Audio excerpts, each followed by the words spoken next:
All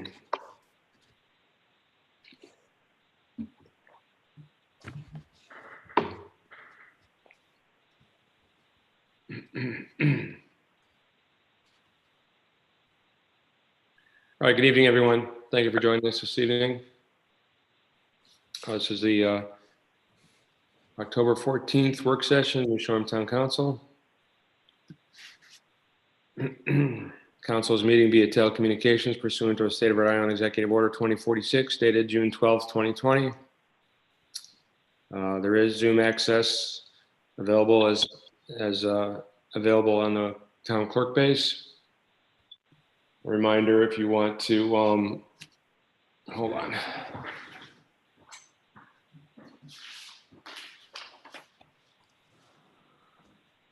You want to raise your hand if you're on the phone, you want to raise your hand, push *9 on your phone to raise your hand. The chair will address you by name or phone number. Please wait to be recognized by the chair before you speak. Push *6 on your phone to unmute to speak and *6 to mute when finished speaking. Please remember this is a public meeting. We do not have the broadband to support a video link for members of the general public. Please dial in or watch YouTube. And that link again is available on the town's website. We do, although this is a work session, we do have on the agenda, we do have a warden's report listed. I'll take the opportunity to pass on the information that was put over, that has been recorded, but is also put over on the bulletin board this afternoon, that as of this morning, the entire pond, the Great Salt Pond, is open to shell fishing except for the spawner sanctuary areas. There was a posting on the bulletin board and then also on the town's websites available of where those areas are. But the entire pond is now open once again for the season for shell fishing. Andre, do you have anything for warden's report? No, I don't. I just want to remind everybody that I don't know if they heard the governor's conference today and through other venues that Rhode Island's kind of the cases of COVID are ticking up. I think we're going to hear tomorrow from the governor on more targeted rules, not rules, but areas of focus for extra consideration. And I think the concern now is, families going inside, family groups that maybe haven't seen each other in a while, but, aren't maybe wearing masks. And I think that's going to be a problem according to, what they're talking about. So just want to remind everybody that we're not out of the woods yet and to, continue to be vigilant, about the COVID. Thank you, Andre. Next item on the agenda is public input. This is a work session, but this is generally for if there's any information that people want to bring to our attention that's not on the agenda. We'll not have a discussion about it, but it's just for our edification. Does anyone have anything for us this evening? Okay. I don't see anything. Moving along. The item on the agenda this afternoon or this evening is the discussion of proposed changes to the Nishoram's Home Rule Charter as provided by the Charter Review Commission. At our previous council meeting, we did receive from the Charter Review Commission their proposed amendments to the charter. I believe we have several members of the commission here with us tonight, including the commission chair. I think I saw him. Yeah, Keith Stover is here. So the idea was to use this work session to have our discussion. We had a preliminary discussion last week, the week before, whatever, of the proposed amendments, and the idea was to have maybe perhaps an in-depth discussion of any questions or concerns the council might have, or any other information that the committee wanted to bring to our attention about some of the items that were presented. Before we start, does anyone in the council have any specific questions on the general presentation of the charter proposed amendments?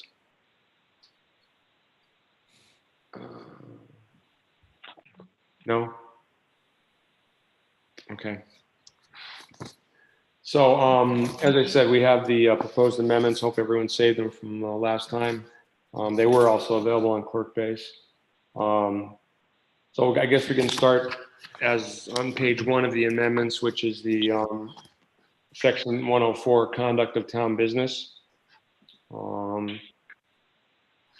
Does anyone have any questions or concerns or need some clarification on some of these suggestions in this? I do have some, I guess I'll jump in. And Keith and Molly and Rob Klosser, thank you all for joining us this evening. Members of the commission, and if I'm missing anyone, because I can only see phone numbers, I apologize. But thank you for joining us this evening. I guess right off the bat, that first sentence presents a couple of questions brought to mind. And it reads, in the conduct of all town business, the public shall have timely access. Is there a definition or an idea or a concept you had in mind in terms of quote unquote timely access? What is that? What are you looking for with that?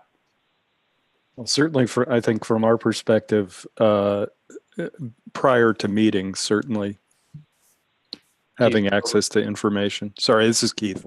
Yep, thank you. Okay. All right. We wanted to be flexible about that because you don't want to, frankly, create gigantic amounts of work, in the week leading up to a council meeting. But nonetheless, we did hear from folks, for example, wanting to be sure that it was clear that, members of the public had access to the materials that the town council was reviewing at a town council meeting, for example. Okay. Chris Willie? Actually, that's the point I wanted to bring up is I think we've had, back when we were meeting in person anyway, a number of times when there were things on the agenda, the materials weren't on ClerkBase or weren't available at the meetings. And I think,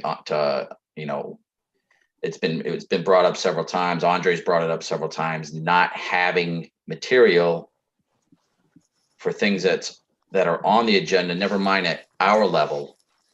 I mean, that needs to be addressed, but also at the public level. I mean, otherwise, I don't think the items should be on the agenda unless it's a work session just for discussion and there's just, we're brainstorming. But I understand what Keith's saying. I think that's important. I believe Dave Lewis has brought it up a number of times too, when, he used to attend our meeting. He probably is attending this one, but we can't hear him. He would make a point if something wasn't available, which we don't necessarily always know. I think it needs to be made available. So, right. Thank you, Chris. Sven Rissen? I think this is a really important point, and I think Chris just brought up Dave Lewis was our arbitrator of availability. But does this fall directly into sort of the technology discussion? Because it seems to me that if everything were digitized, if there was a fluid way to do that, that I don't want to say this will go away, but it would become much easier. It seems to me there's a wrestling match before every meeting as to how to get it up, or is it up on ClerkBase, or is it up on this? And Molly's done the yeoman's job of getting stuff up. But I'm just wondering, and I guess I look a little bit to Marianne maybe, as you've already assessed some things, is this tied into technology, and is that part of the solution? Before you say anything, Marianne, we have been talking about technology for a long time, so Chris may immediately start to react, but I'm just wondering whether they're insurmountably linked. Councilor Willie, please don't let me down. Some of it is connected to technology, and some, for instance, ClerkBase does allow you to put all documents up there. And I think we need to move from the paper documents to upgrade to ClerkBase. I don't think we need a hybrid, and I don't think we should be doing any more paper documents. That alone saves time copying and things of that nature for the clerk's office. With that said, there may be a time where for instance, and Keith brought this to my attention, he said, My town administrator's report, my town manager's report was not up on clerk base prior to the last meeting. And that honestly was my fault. Forgot that the meeting was coming up, was working on the report. Said to Molly, I'm going to go home over the weekend, edit it, take a look at it, make sure it's all set. And Molly's saying to me, oh no, you should have had it done on Friday. And she's right. But guess what? The report's now in process now. So some stuff you will have slips, completely unintentional slips. And I still think the big piece is getting away from the paper agenda and paper documentation as much as possible. And that is attributed to technology. Clerk-based, a lot of municipalities use it throughout the state. And you can put documents up and they automatically connect to the item on the agenda. Ken, this is Keith. Can I just, I think it's really important that we we're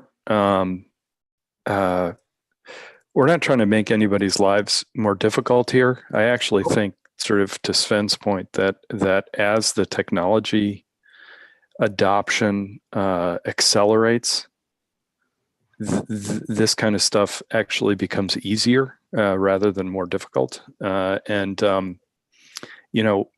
Marianne pointed out to Kim and Molly, and I had a meeting with Marianne a couple of Fridays ago, and she pointed out a couple of places where we have to insert kind of like reasonably available, and I think Marianne made a great point about sort of the language being kind of hard, particularly as it relates to her responsibilities to affect some of this digital transformation.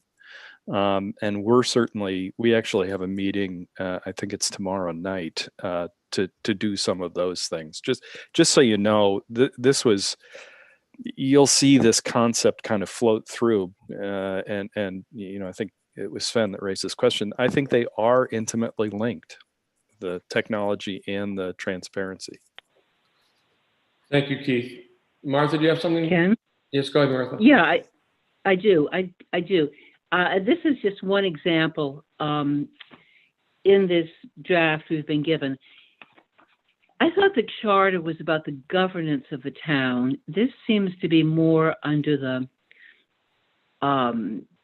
nuts and bolts daily management of the town, and might be more appropriate under rules of procedure or under some council guidelines or town guidelines. It seems like the charter is getting into areas that aren't governance. They are things that are subject to change, which the charter shouldn't be, by change in technology that may or may not occur. And I just, that's a general comment, not simply on this item, but on several items in here. It seemed to be an overreach of charter language to me. Interesting. Sven, do you have your hand up? No, sorry. Okay. Keith, had that occurred to the Charter Review Commission at all? I think we're actually quite mindful of not turning this into a series of new ordinances, but to stay relatively at the governance level. That's actually why it's the first thing, because it is a fundamental philosophical principle of governance that the public will have good, timely access to information across a range of digital platforms. Keith, I'm sorry, Chris Willie. Yeah, I understand Martha's point, but I think it's important to, as part of governance, to acknowledge public access to the information. I understand what Martha's saying. It begins to sound like, I don't know, micromanaging, if you would, or maybe in the rules of procedure, but I do think it's mentioning access to records or public access to the information is important, part of any governance, town government or otherwise. That's all. Keith, I realize that at the end of that sentence, there's an exception, at least one exception, except where the release or distribution of those materials would violate state or federal law.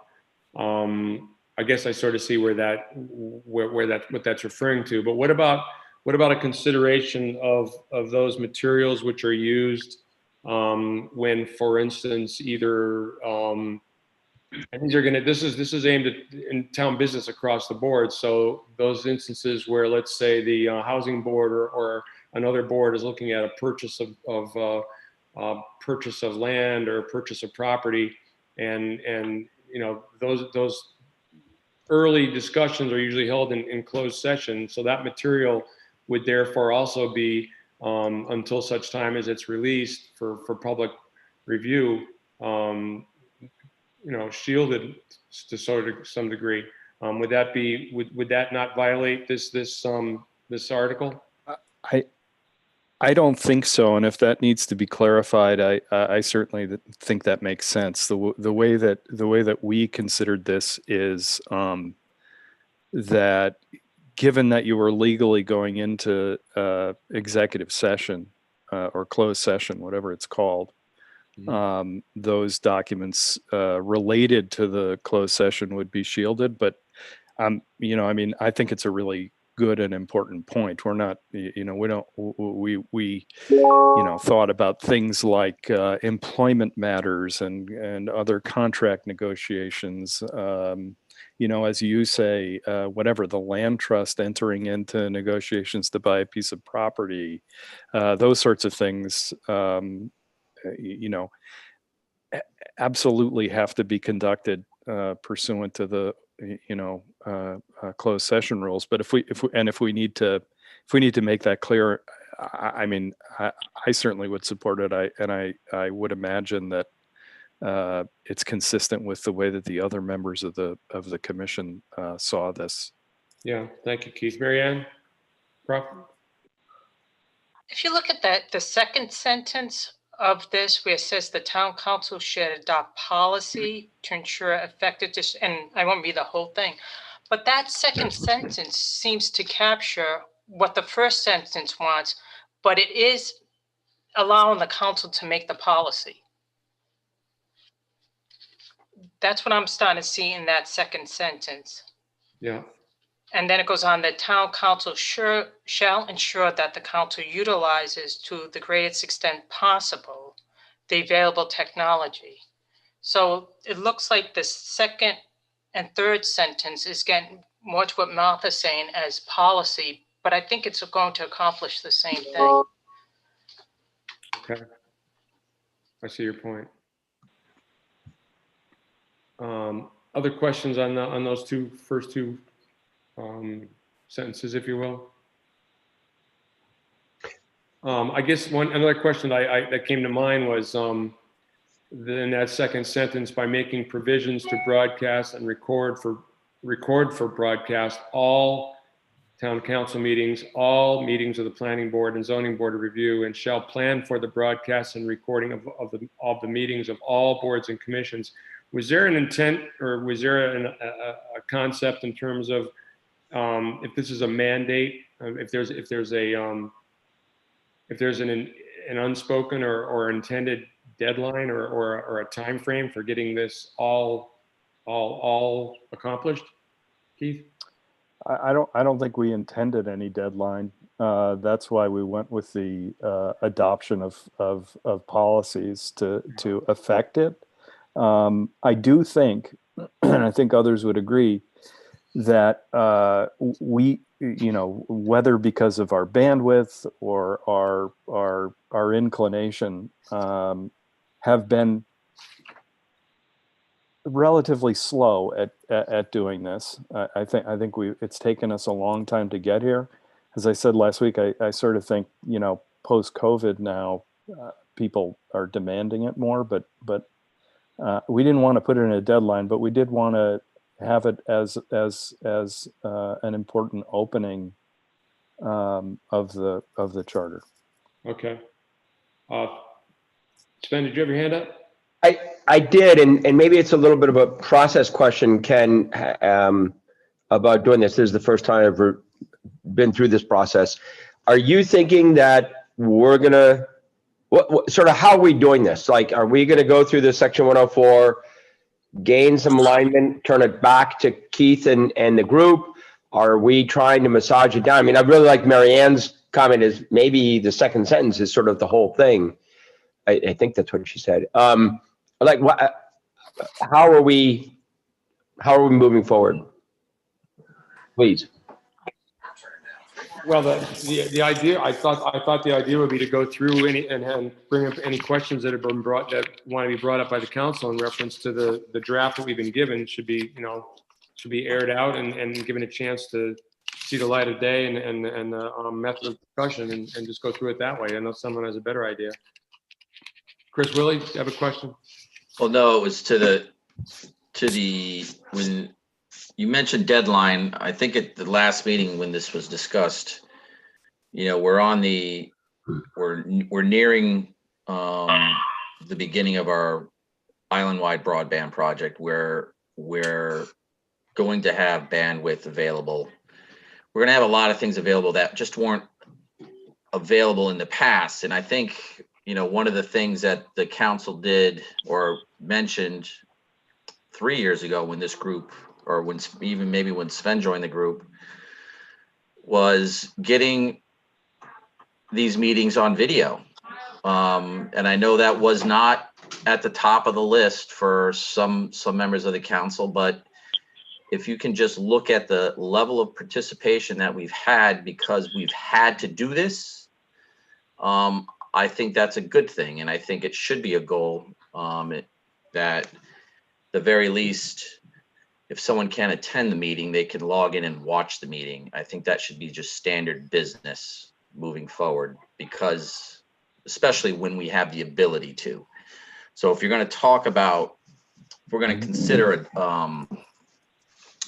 deadlines, or I don't think that was really the intent of the group, is to impose a deadline, but I think it would be a logical assumption that we would want to do this for the community when we are actually able to do it in a reasonable manner. And that would be at, when there's actual broadband available for everybody to log in. So, and we're already doing it now. I don't see this as, I don't see why we'd have to deviate. Even when we can meet in person, I still think this should be just part of normal business, because the access to the public is important. I think it's a good thing. Let's face it. We know the same 6 people that came to our meetings before this pandemic ever happened. And if you look at the number of people that log in and watch on YouTube or attend these meetings, it's many more. And I think that's a good thing. So I would think we would want to continue it. Right. Thank you, Chris. Molly O'Neill. Well, Chris Willie just said quite a few of the things that I was going to say. That this is an issue that I've been on for a couple of years now. We were talking about this on Charter Review prior to COVID. As Keith said, these things really became active during COVID, which is fantastic because we're partway there. And so I think the document now just says, let's go the rest of the way there. And it's a 10-year document. There's no deadlines in there. We are just saying, like, let's make the most reasonable effort we can make so that all of our community members, whether they're only on the island part of the year or on the island all of the year, if someone doesn't want to leave their home at night and drive, but they want to watch the meeting, there's a lot of reasons why people don't go to a meeting. It's not just that they're not on island, or it's not just that they're not interested. They might be putting their kids to bed and they can't leave them. And we can't expect our community to be engaged with our town if our town doesn't give them other opportunities to be engaged. Well said. Molly. Andre. Thanks, Ken. I agree with, obviously, we have been talking about that. I agree with Molly. I agree with Chris. I think I don't think any of us disagree with the statements and I think what we're talking about is where's it going to live? Is it going to live in the charter? Is it going to live in the rules of procedure? But we've only gotten to the 2 sentences, and I do have a question about the third. Go for it. But also, Mary Ann, how much will this cost? I see. Well, all right. So boards and commissions specifically described. So we go to review and shall plan for the broadcast and recordings of the meetings of all boards and commissions specifically described in Article 9 of the chapter. Charter. Of the charter, and Article 9 of the charter just goes into boards and commissions and planning board, conservation, zoning. I'm just wondering what the tie-in is to Article 9, and I may be missing something. It might be my ignorance, but could someone explain how that ties into Article 9? What is specifically described in Article 9 of the charter that relates to this? And it's just a question. I'm not making the connection. Are you asking Mary Ann or us? Sorry, Andre. Oh, I think I would be, well, Mary Ann, I'd like to, I would ask if like there's a cost to this, because obviously we have a team behind the scenes right now running these meetings. And So just to respond to the cost, I'm not prepared tonight to talk about the cost. I'll be happy to do that at another point. Right. Oh, let me interrupt. Let me clarify. It's an ongoing question. I'm wondering if there is a cost, because I assume there would be. And I'm wondering if you could get that together for a future meeting, and if there's no cost. But like I said, And I was just going to say, what we may find out as we get more and more into this, we may find that there are solutions out there that are less costly than other solutions. okay. But to answer your question as it relates to boards and commission in Article 9, that enumerates all boards and commissions. So you have planning, conservation, zoning, historical district, library, Block Island Land Trust, police advisory, public facility review, sewer, water commission, and then it says general provisions. And this talks about all boards and commissions, I think. So something like the DARE Task Force or the Charter Review Commission, would they be included in this? I think It talks about planning for those. It talks about planning for those specific boards that are listed in Article 9. Yes. That correct? Okay, so it's those that I listed. Yes, thank you so much. But yeah, and like I said, I'm just wondering costs associated with this, and I'm fine with, if it costs money. I just, I think we kind of need an idea of what it would cost to get everybody online and whatnot. But I do agree with what Chris and Molly say, and I was an early advocate for YouTube meetings and whatnot very early on. So like I said, I think my question about this specific item would be, do we need to decide where it needs to live, if it's rules of procedure or in the charter, if it needs to be amended a bit to capture what we've been discussing in cost. And I think those are my comments on this item right now. Thank you, Andre. Sven Richardson? Ken? Go ahead, Martha. No, I just wanted to make it clear that, and again, I don't want to keep beating this dead horse. I don't think anybody disagrees with the fundamental premise of this, and we certainly can't go back. My concern, and I think we've seen this happen, it's the last sentence, and I'm just afraid that we're going to overcomplicate this, which has been the big hang-up, let's face it. Suddenly, we had to do it, and it could be done. And every time it gets more complicated, then it gets 7 times more complicated than it needs to be. And I mean, Mary Ann said something a little while ago that there may be other ways of doing this, and I hate to get into specifics when we're not really even sure exactly where we're going, other than we have to continue. We can't not broadcast anymore, whether it's interactive or not. We have to. That's a given. And I just want to make it really clear. I don't think anybody's disagreeing with that. So please just stop talking about the positive aspect of doing something we've been doing for months and we're not going to stop doing. Sven Riesel?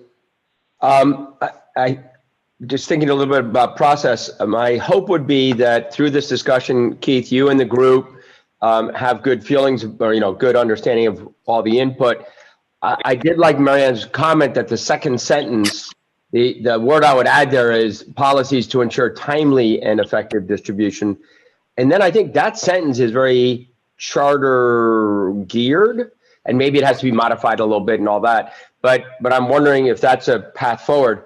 And then Keith, are you going to take all this input and sort of come back with a version draft 2, or who's doing draft 2? Well, Keith. If my family can stand me working on this for for another week, as I said, we have a meeting tomorrow, yeah, I mean, I'll take it. I have to say, I don't necessarily. I mean, you just said something that I don't agree with, but that the second sentence is, in essence, is the essence of the thing. I actually think it's the first sentence. Yeah, I do too. That is the fundamental philosophical declaration in the charter. But look, if there's a better way to write this stuff, what we're getting at here.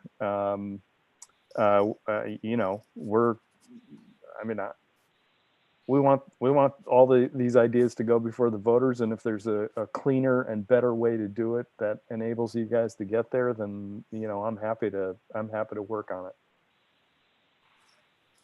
I hope that answers your question, Sven.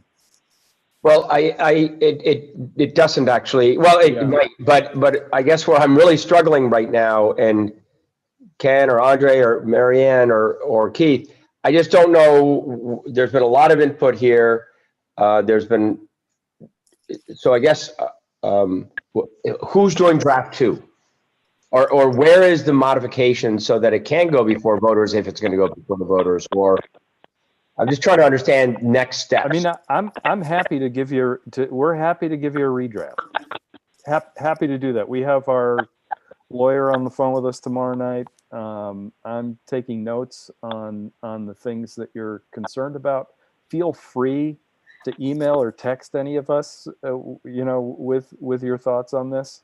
I want to wrap it up quickly because I know Molly Fitzpatrick is appropriately concerned that we get it in so that we can have the 60-day notice for the state referendum. But I'm prepared to work on drafting over the next by this time next week, Sven. Or if you want me to sit down with Marianne, or if you want, we'll do whatever. Thank you, Keith. Chris Willie? Yeah, I'm not going to sit here and edit everything. This group has spent. I mean, I personally am ready just to say, let's pass the whole thing to the voters. I don't see a problem with a lot of it. And if we have concerns, or if the group has concerns, give it back to this group one more time, but be very specific, because right now I'm not hearing anything very specific. And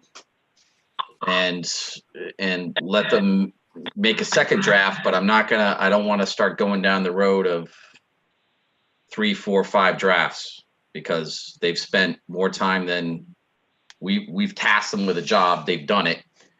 The due diligence has been done, particularly bringing in an attorney that's an expert in charters to confirm any concerns on that end. And we have a final document, or a document. So unless there's very specific things you want stricken, then I'm just saying, like, don't be general, be general. Just say strike line 3. Strike line 3. Say that and vote on it so we can. Well, at some point, I mean, we can certainly do that. We can, if you know, if it's the pleasure of the council, we can certainly just say, okay, fine, this is what we've been given, and this is what we'll put on an agenda to vote on, and at that agenda meeting, we can have discussions necessary, as should be had, over any agenda item and vote. Or you can wait until the item is put on the ballot, and at such point, then problems or issues can be brought up before we walk into the voting booth and make a bunch of questions in people's mind. Or we can go through now and bring up, as you said, some specific ideas and specific problems. Yeah, there's some specific issues I'd like to hear about and how they came up with the ideas and if they've taken other things into consideration. So we've gotten through 3 sentences. You know, I think we should just go along and move right along and only spend a certain amount of time on each one and see if we can get any questions they ask besides myself. If that's all right.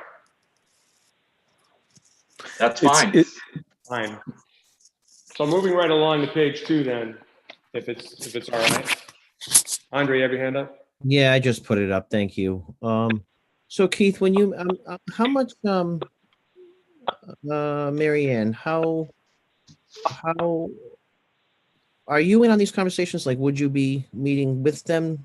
Have you been meeting with the Charter Review Commission? Because I think the points you bring up are salient and makes sense. So I'm just wondering, Mary Ann, if you have been meeting with them, and I mean, I think Mary Ann brought up the points that we would make sense, and you know, those are the changes, I think, or changes or proposed changes or whatever, just to get it to where it needs to be. I'm just wondering if, you know, the town manager was meeting, and I think it would go, we don't want to have 4, 5, 6 meetings on this. And I think if Mary Ann was involved, or maybe not, I just don't know the process and what would make it more streamlined and efficient. So to answer your question, the Charter Review Commission met mostly before I was employed here. However, with that said, I did meet with 3 Charter Commission members for a couple hours, and Keith is right, a couple of Fridays ago, and we did banter back and forth on a few items. And I'll be happy to continue to do that, whether it's with the whole Charter Commission or a few of the members. I'm open to doing that also. Thank you, Mary Ann. Sven, your hand up again? No, sorry. Andre, do you have another question? Oh, no, I didn't lower my hand. Okay. All right. So moving along to page 2, this is the one that talks about elections, Article 2, elections, and 203, initiative and referendum. There are restrictions on this. Such powers shall, in 203A1 at the end of it says such power shall not extend to the comprehensive plan or to zoning. Other communities also say that this power shall not extend to budget on capital programs or on salaries or benefits for town employees. And I just wondered if the commission had any discussions about that particular concerns. You know, we didn't, and that's a good point. Okay, well then I would say that needs to be considered and or added in. That it is I think it'd be a very important thing to have mentioned as an exclusion there, because that could raise certain problems for the general governance. And there's other concerns. I just wonder at this point too. I just wondered if I could get just some brief input from the committee in terms of to what level the committee itself considered the initiative and referendum methodology in other communities, or if it just relied on the advice of the council of your attorney. No, this is actually a modification of language that is in the Little Compton Charter. Part of our work was reviewing what other towns of similar size, et cetera. And this is one of the things that we found that, frankly, we really like. Now, we did some, in addition to, I think we should add that actually, but we did put, and when I say Molly Fitzpatrick gave us input, I'm not saying that Molly Fitzpatrick was supportive of this. She gave us good practical advice about, making sure that there was sufficient legal review, making sure that the same questions couldn't come back, in a constant cycle. There's a relatively high bar as these initiative and referenda go for getting on the ballot. And there's an opportunity when the question is presented to the council after all the hoops have been jumped through for the council to take action itself. So this is initiative and referendum, but based upon others that I've seen, this is a relatively light one. So you mentioned Little Compton. I do note that only 11 out of the 39 communities in Rhode Island do use this procedure. The other question I had on this particular point was that I noticed that there in other communities there is a limit in terms of placing the items on an election, that it would only go on a ballot of a general election and not create a special election for any particular petition. Is that Yeah, correct? we tried to make sure in this language that it could fall roughly on an election that we were going to have, a ballot that we were going to have anyway. Let's see. That's why that language in D gives 180 days or less. So basically, we tried to accomplish that with the timing that we articulate in that section. Right. I mean, one of the ideas is that you don't want to have a whole series of special elections created, for one, a matter of cost, and for two, a matter of just you get election burnout from the public. They might not pay attention or might Right. going to these things. So. Right. Yeah. No, I agree. The thing about the general election is that then you're potentially waiting 2 years. So, we're trying to figure out a middle ground on that. Right. Understood. Anyone have any other questions on this particular item? Where is the legal review in this? Let me find it for you, Martha.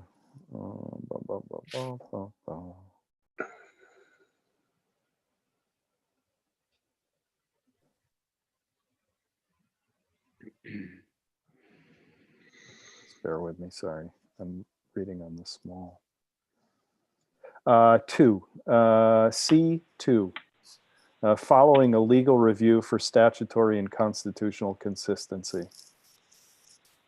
Okay, how do we get around then, or how do you avoid having a group that has a cause that has nothing, it is just simply illegal, and making the town spend money to review something that's not legal or constitutional or whatever. I don't view this as a terribly large legal job. If it's contrary to statute or contrary to the Constitution, I think.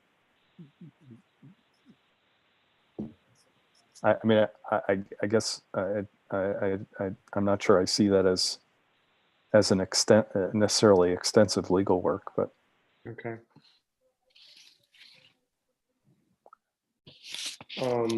There again, on the same item, I'm just concerned that if you want to address there are other parts of it that address time periods, and if the council shall, following a legal review for constitutional consistency, if there needs to be a time frame for that, or if that's just nitpicking. Other questions on this, Andre? Go ahead. Can we run this by our solicitor for her thoughts on that, on the whole thing? I just want another opinion as to, I mean, 11 of 39 communities use it. Some, some would use it for a reason. To me, on first read, how does this not undermine the town council in general? I mean, any town council right now has a right to bring an ordinance to the table to be looked at, and judged by staff if it's, and attorney to, if it's, legal or whatever have you. So I'm just wondering, this is kind of not, the council would still be able to do that, but this also, I mean, if somebody could easily come to town council and say, hey, a member, and say, I'd like, we would like this, and work with the town council to propose something. But if 5 town councilors decide that it's not something really that was interested, or, maybe, I don't know, for some reason, there's 5 town councils who are elected by the town to represent the citizens of the town. This would be an end run around that. So I'm not against it. I have questions on it. Like, how does this not undermine the town council? Well, I mean, one man's end run is another's perfect form of democracy. So, Right.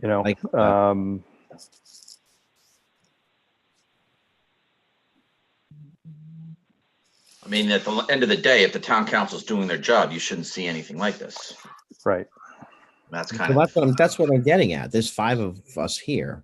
And you'd have to have a very bad town council to, I mean, for the public to be able to just take that over like that. well, there's a reason why this is in here. Sven, go ahead, Sven. Keith, is there, sort of Chris's point, is there a reason this is in there, or is the reason it's in there is because it's actually a really interesting way for democracy, and to your point a second ago, that, hey, you get a group of people together and at 10% plus, it goes through a process. They quote unquote have more of a voice. I mean, I'm just trying to figure out what's the impetus of this, and a little bit as to what are we trying to fix a problem, and what is the problem that we're trying to fix? And I'm not. No, trying I mean, we're trying to. It's a good question. We're trying to do what a charter does, which is, set out the principles and foundation of governance, and it is designed to give people an opportunity to be heard on something that not this town council, but a town council may steadfastly refuse to consider, notwithstanding the will of the community. Most recently, I do know, most recently was used in Narragansett in reference to the library property purchase. I think I believe the former town councilor presented an initiative for referendum, and the town, in terms of the council purchased property for a library, decided not to use it, and then tried to resell it.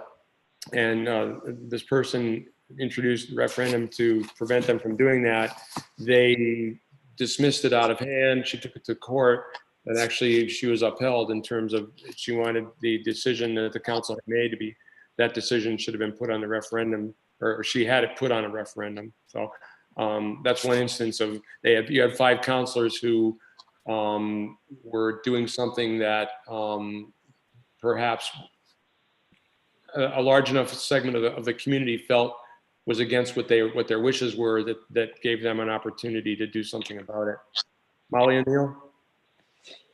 Well, I guess it never occurred to us when we were discussing this that it would be offensive to the council. It's certainly not a judgment on the kind of job that you guys do or a council before you, but it's more of, every charter commission I've been on, every committee in this town pretty much that I've been on, is constantly talking about, how do we get people to be involved? How do we get more people to be involved? And this is just another method by which people can feel empowered.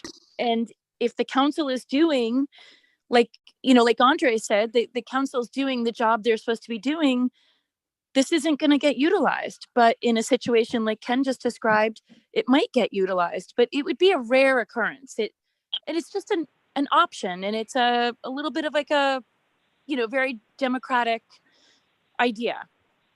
I loved it, but maybe it's not for everybody. I didn't think it was. I'm not offended by it. Oh, I'm not either. No. Get me wrong. Don't get me wrong. I'm not offended by it. I'm just, I'm just wondering, like you say, like you'd have to have a very bad town council. Or not necessarily a bad town council, but you like Ken's example, it wasn't a bad, like, I could come up with 2 or 3 off the top of my head in the past 3 years. If the community, just based on the emails, if we didn't discuss a certain topic that we got 250 emails over, not that we wouldn't, but that would be an instance where the community would can invoke this right and make us talk about it. I don't have a problem with it, personally. May I ask, Ken? Go ahead, Andre. What is the number? 10% of the electors registered to vote. What would that number be right now? 130, Molly?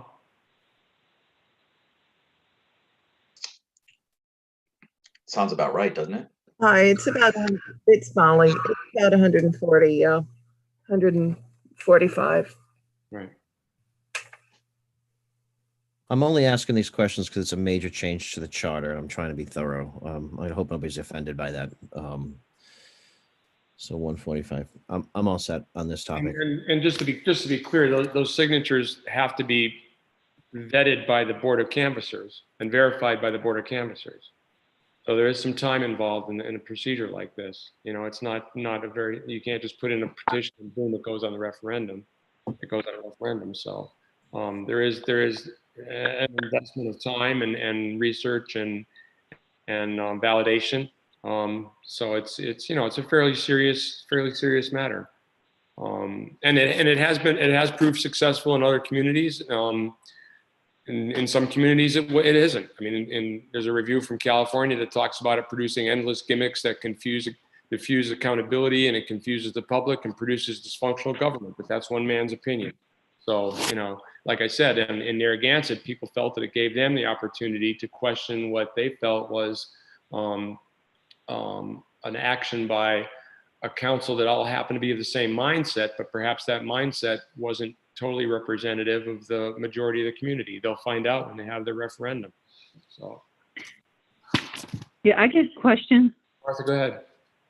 This goes back to Narragansett. Then that wasn't an ordinance, was it? The library issue?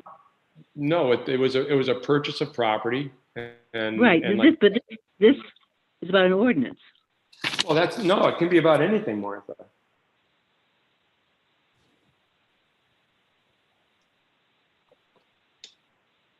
In the making of policy decisions by petition. So, yeah. So it's about anything like that. That's why I said I was concerned I that. didn't think that, Go ahead, Martha. because it says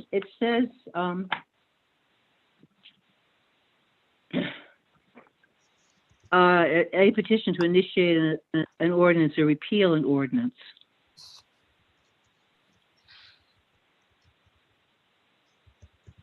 Initiative ordinance.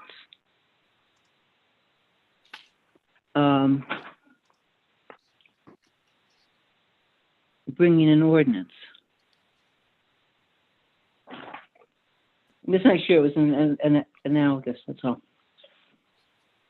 Oh, yeah, that's a good point, Martha. I mean, this is specific. If this is specific to creating ordinances or striking them down, then this is somewhat more limited than other initiative and referendum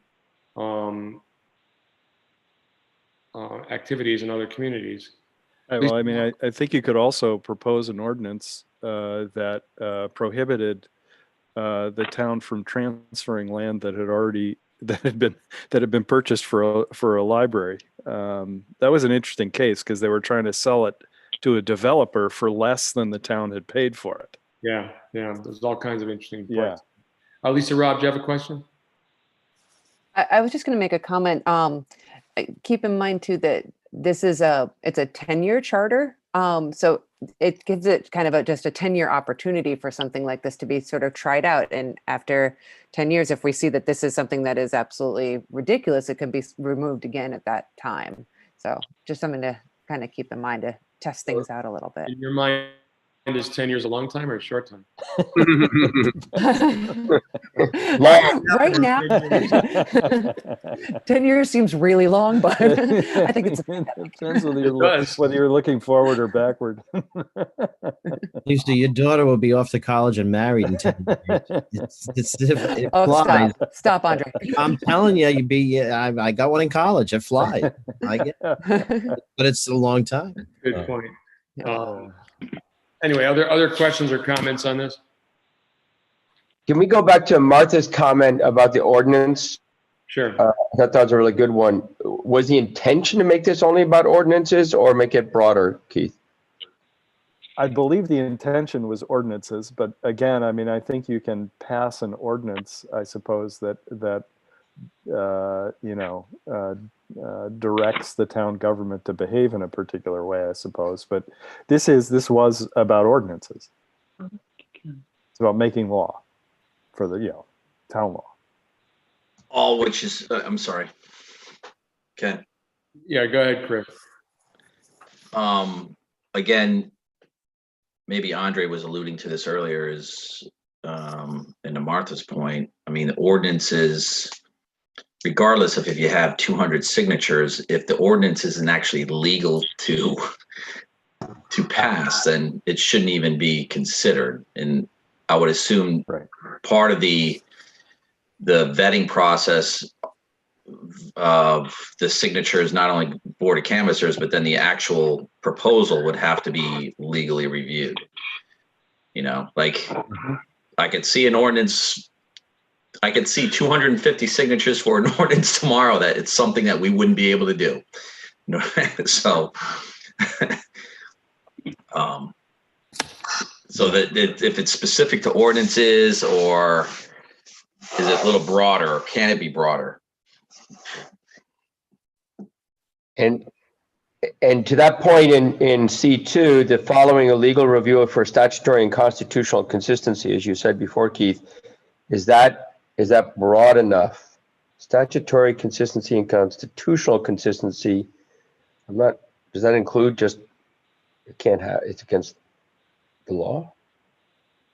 Well, for example, if the town had entered into a legally binding agreement, there's a statute governing and case law regarding legally binding agreements, for example, and you couldn't use an ordinance to overrule that. Okay.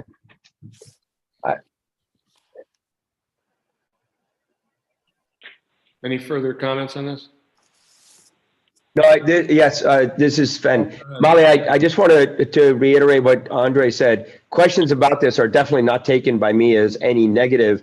I find it really interesting and sort of fascinating.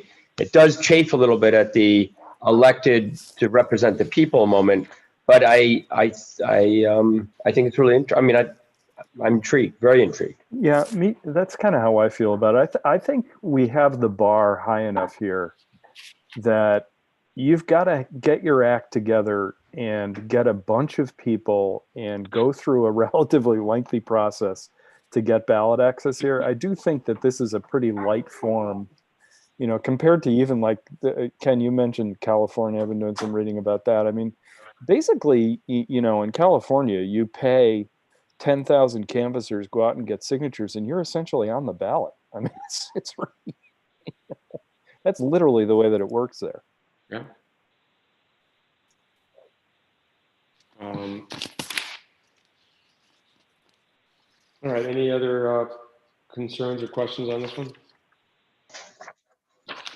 I'll move along to any next item that people want to bring up in terms of whichever page it's on as we move along. Anyone have any other questions? Page 3 or 4, 5? Can we just get, that's kind of a major thing. Can we give that to Kathy Marola and ask for her opinion on that? On that whole section? Which section? I'm sorry. The one we were just talking about? So initiative and referendum. Yeah.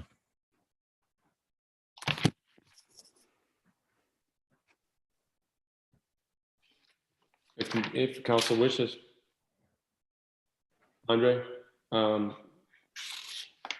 Yeah, I mean, if you think it'd be a good idea, we should certainly do that. Can we not? Anyone have any comments? I just don't know. I mean, I just don't know what there may be other repercussions on that. And it Chris, can't hurt to ask her. Go ahead, Chris. I'm assuming this whole thing is gonna go to her. Well, no, because they already had, we decided not I to. know that, but by the end of this, if she's gonna look at one, she's gonna look at the whole thing if she hasn't already. You know, so, I mean, do I want to send just one? Like, no, I don't. But that's just my opinion. Okay. But it will be the whole thing. The whole thing? Yeah, okay. I just want to make sure. Okay. I'll hold back on that. We'll give her the whole document and tell her to have fun. Henry? Well, which Keith and I can't remember the name of your lawyer, is not any negative on it. It's just, I think a little bit to everybody's point, we should have our counsel look at it and just make sure. So. Good. 301. All right. Anyone have anything on page 4 or 5? Any questions or concerns?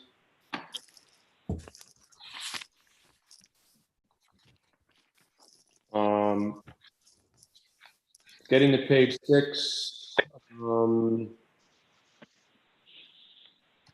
There again, the only thing that jumped out at me was the rules of procedure, making available to the public in a timely manner prior to all meetings, all materials distributed to town council members. There again, if you have a situation where it's personnel issues or purchase of property, that sort of thing, those materials may be held in executive session until such time as it's appropriate to release them.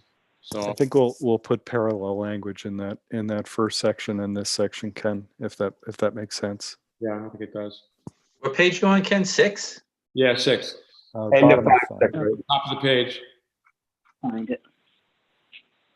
Of the proposed amendments, Yeah. okay, top of the page where it's underlined in bold. But doesn't. Yeah, I got- Martha, Top of the page for me on page 6 is compensation. Sorry. I don't like, Yeah. I have whatever's on But isn't- clerk base.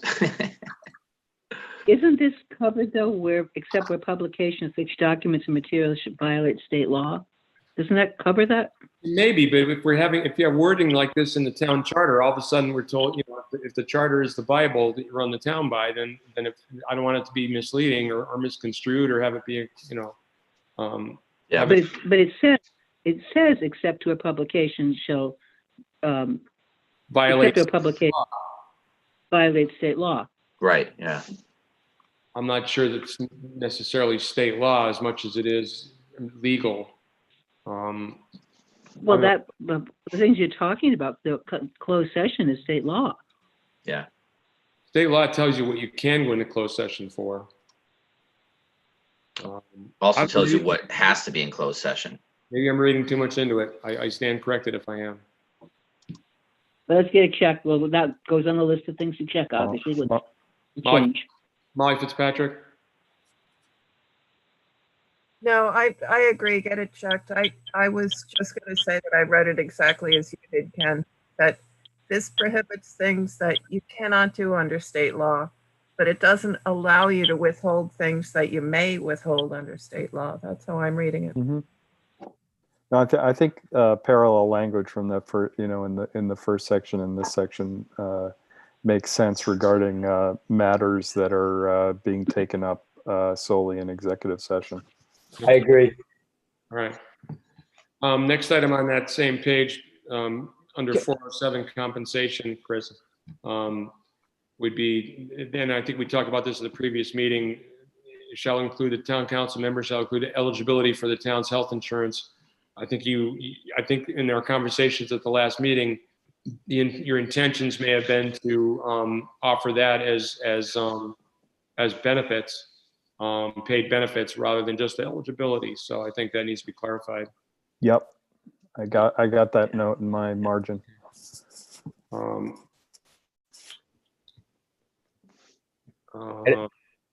And I do really like this idea. I tell you, it's a really creative way to try and incent, sorry, Sven, try and incent younger families. I mean, one, get people on some medical processes and systems, but also incent people. So I think it's a great idea. Thank you, Sven. Any other comments on that? Okay. Yeah, one. Is it individual or family? Again, I'm thinking of young family. Family. Family, thank you. Does it say that? I just made that decision unilaterally, Sven. Wasn't that impressive? It's not, you spoke with authority, so you did it. Now I'd like to know where the word family is in the paragraph. If it is family, that's great. Again, I'm thinking about that young family. So, but then there's a cost. So maybe there's, anyway. Yeah. Yeah. Yeah. Let's not forget about that part of it. Right. So that's big cost. Yeah. I mean, the eligibility is one thing, but to actually pay for that, I mean, that's huge. So that could be 100,000, easy. Yeah. If I may. Who's May? It's Chris. Yeah, go ahead, Chris. And Molly O'Neill, and I don't know who else from the group that was on the last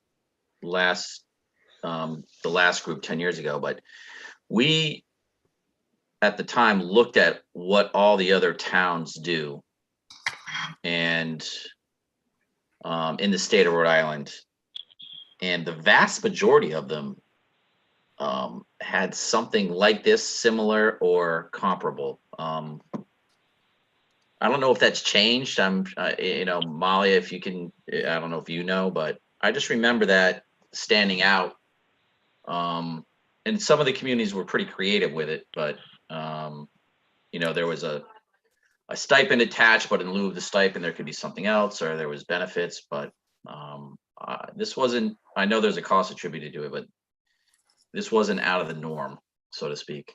Oh, I like that. Molly might be able to enlighten me. No, I might have completely wrong recollection. Molly? So that was true when we looked into it 10 years ago.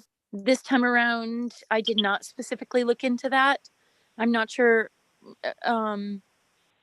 if anyone else did on the board. I don't remember that conversation, but I will say I did have to miss a couple of meetings because of my mom. So, but the common theme this year, during this session 10 years ago and 20 years ago, and in most meetings I met, is everybody bemoaning the fact that they cannot get younger people involved in local politics and serving on boards and serving on commissions. And you need to have perks for something like this. And I mean, this is a big perk for sure, but I mean, if I were teetering about should I run, should I not run, this would be a big carrot, and that is true of most people we know.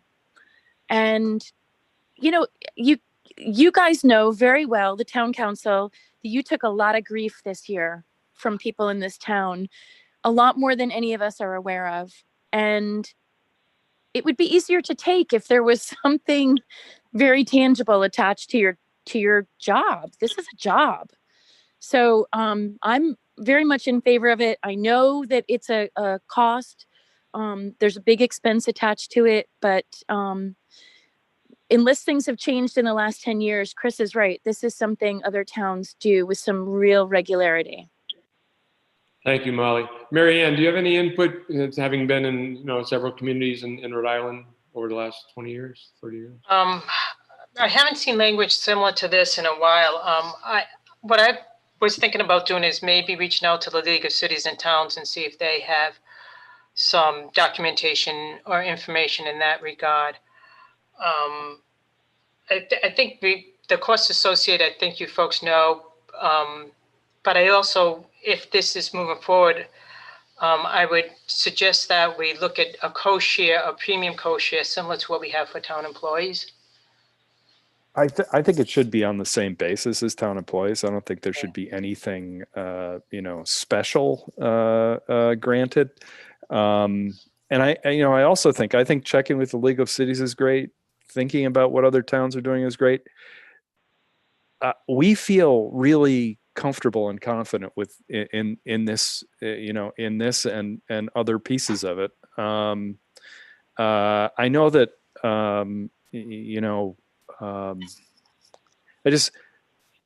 my point is, I almost kind of don't care whether there are other cities who are doing this. I think we have an issue attracting young people, and I think this is, potentially a solution for what it's worth. Thank you, Keith. Thank you, Mary Ann. Used to do it a long time ago. Yeah, that's what Kim said, Martha. I like this a lot. So Any other comments on this section? actually, you could also add a mooring onto this application, and you may get all the island participating. But only off of reason, but only off of reason point. Okay.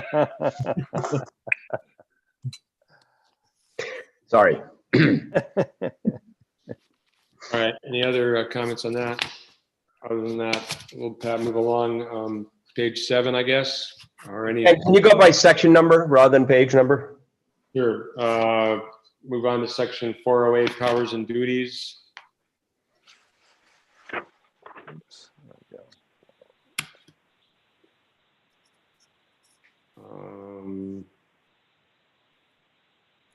There again, the only thing that jumped out at me was the, and we talked about this before, was developing and implementing a plan for council members to meet regularly with each board, with each town board or commission. I guess not defining how often, leaving it as regularly sort of lets the opportunity for those boards and commissions that need to be met with on a more often can be done that way, and those who don't necessarily need it don't need to be. So I guess that leaves you some options. Chris, Willie? And I don't know the answer to this, which is what I'm going to ask, are all boards and commissions advisory to the town council, or just some of them? Can this be a focus on just those that are? Interesting. No, I mean, I think, for example, I know zoning because I'm on it. That's not advisory. That's, Right. That's kind of why I'm asking where, like the rec board, I think the recreation board is advisory. The harvest committee is advisory.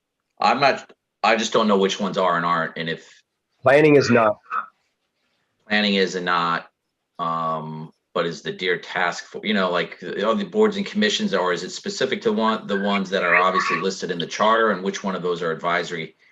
Just so, I mean, Molly Fitzpatrick, how many boards and committees are there? There's like 30 of them. There's over a dozen at this point. Okay. But to your point about whether to limit it to advisory boards, even if the planning board is not advisory to you, you may want to meet with them because there may be an issue that you may want to direct them to look at. Right. Which would fall to Ken's comment, I guess, of as needed. But I think and I've mentioned this before, that as a town council, specifically to the ones that are advisory to the council, if we don't task them, or the town council doesn't task them with things to do, then they're wasting their time. Because I can't tell you how many times, let's just take the harvest committee has come up with an idea, pursued it, got to the town council level, and was like, no, we're not doing, like, they wasted their time. And I don't want to waste anybody's time, because it's hard enough to get volunteers to be on these boards and committees.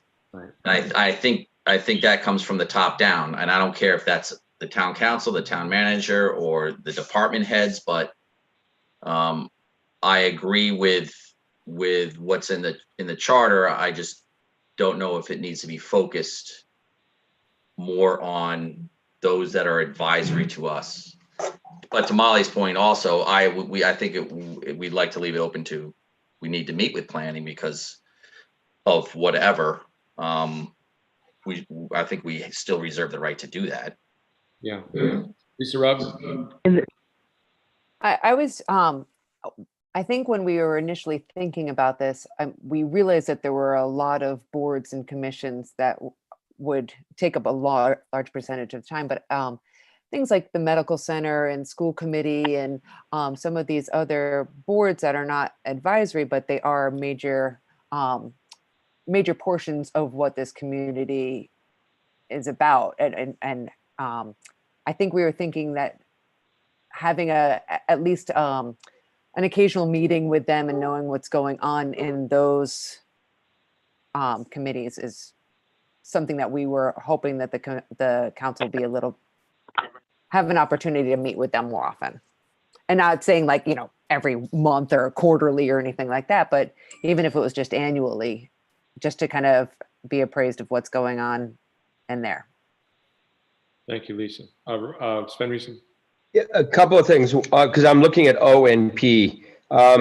I like O a lot, which is sort of the conducting the annual review of the scope of work undertaken. And I would even add in there something like, and to be undertaken, like what, to Chris's point, what is the council what would we like? You don't have to do it, but what would we like? So I sort of like O.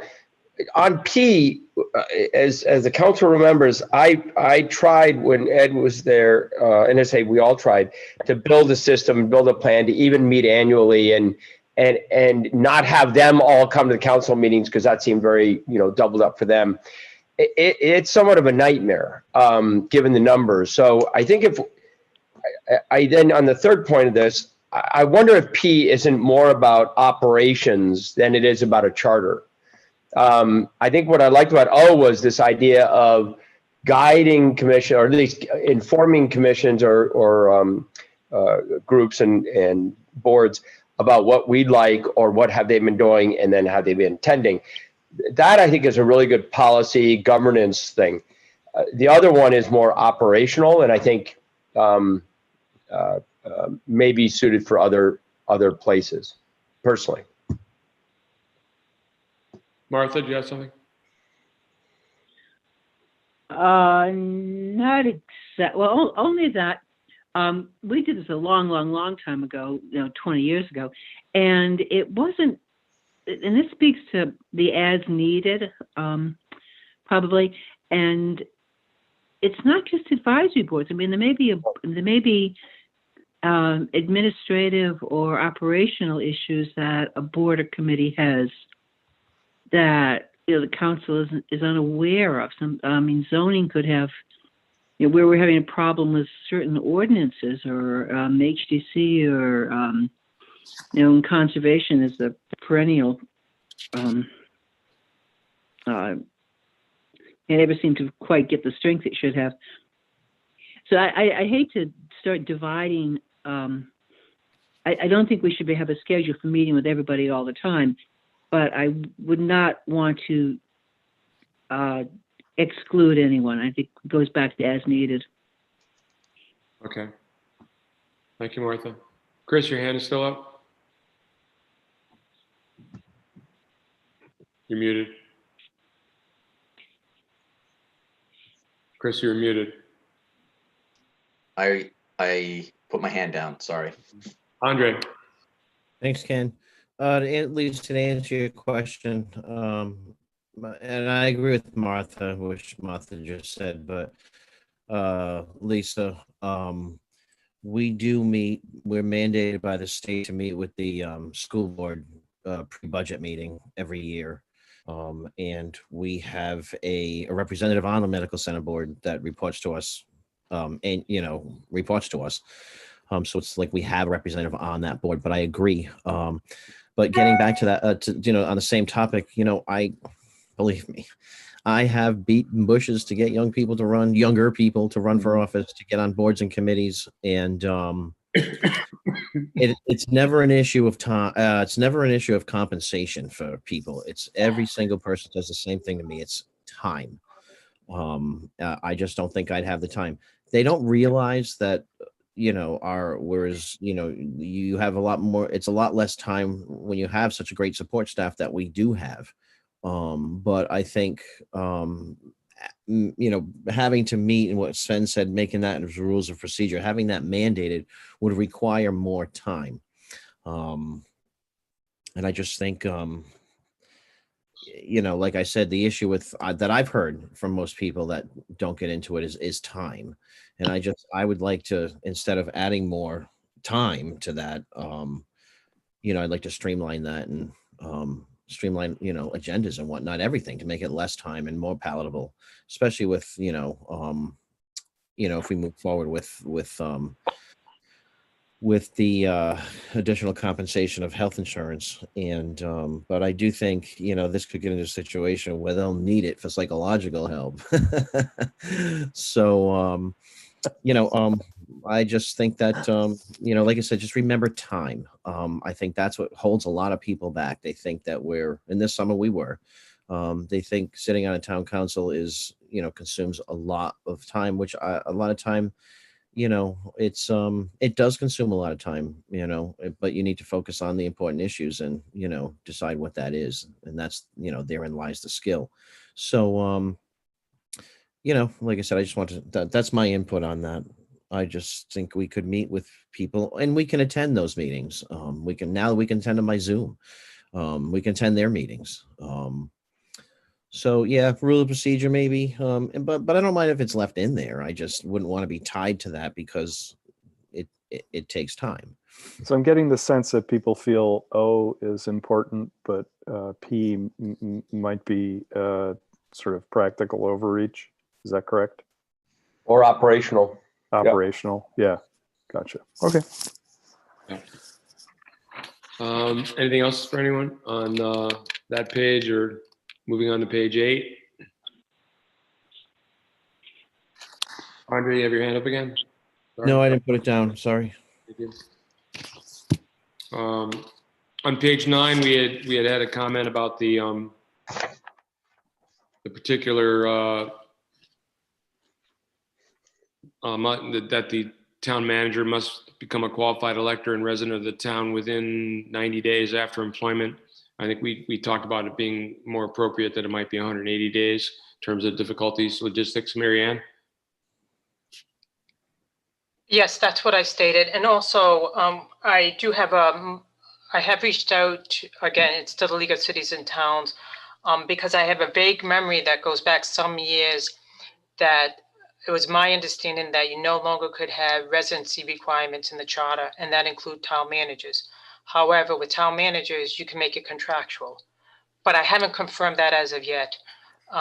Maybe that'll be a discussion I can also have with Kathy, or Keith, maybe have with the attorney that you work with. We have that question on our agenda for tomorrow night. And ask him. I just have it's going back some years, so I could be mistaken. Yeah. Let's not go over I that. thought it was in the contract. Want to make sure it's covered before I leave. I mean, God, we've been through 4 of them already. So 180 tops. They can check in, but they can't check out. Well, we don't want to keep anybody prisoner in this asylum now, do we? On page 10, it's a minor thing, but on page 10, it's section 605, budget procedures. Wait a minute. Where are we? Ken? We skipped something. 506 JKL. Yes. And we talked to, we focused on particularly one of these with Mary Ann.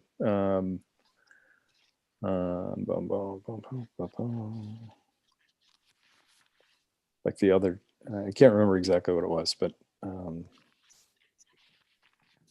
so just to go through them, J is a requirement that we felt strongly about that the town manager has to prepare a document assessing the impact of the increase in seasonal traffic, enforcement, management, et cetera. And I think this is something that you hear a lot in the community, and that is that we all kind of make our final sprint to the end, get to, post Labor Day, kind of everybody kind of decompresses a little bit and sort of looks back and says, well, it wasn't that bad. And then we have some of the same complaints the next year. So this is a bit to put on the calendar at the end of the year, a discussion about how things have been going vis-a-vis the seasonal increases in population. Other comments? Ken? Yeah, go ahead. So we have been doing this annually, which has been as much about, I think, as much about, all the departments sort of doing a little bit of a review of how was the year, how was the summer. And if I remember right, Ken, that was usually in sort of October, November, after the data sort of came in and tourism would give us the numbers, et cetera.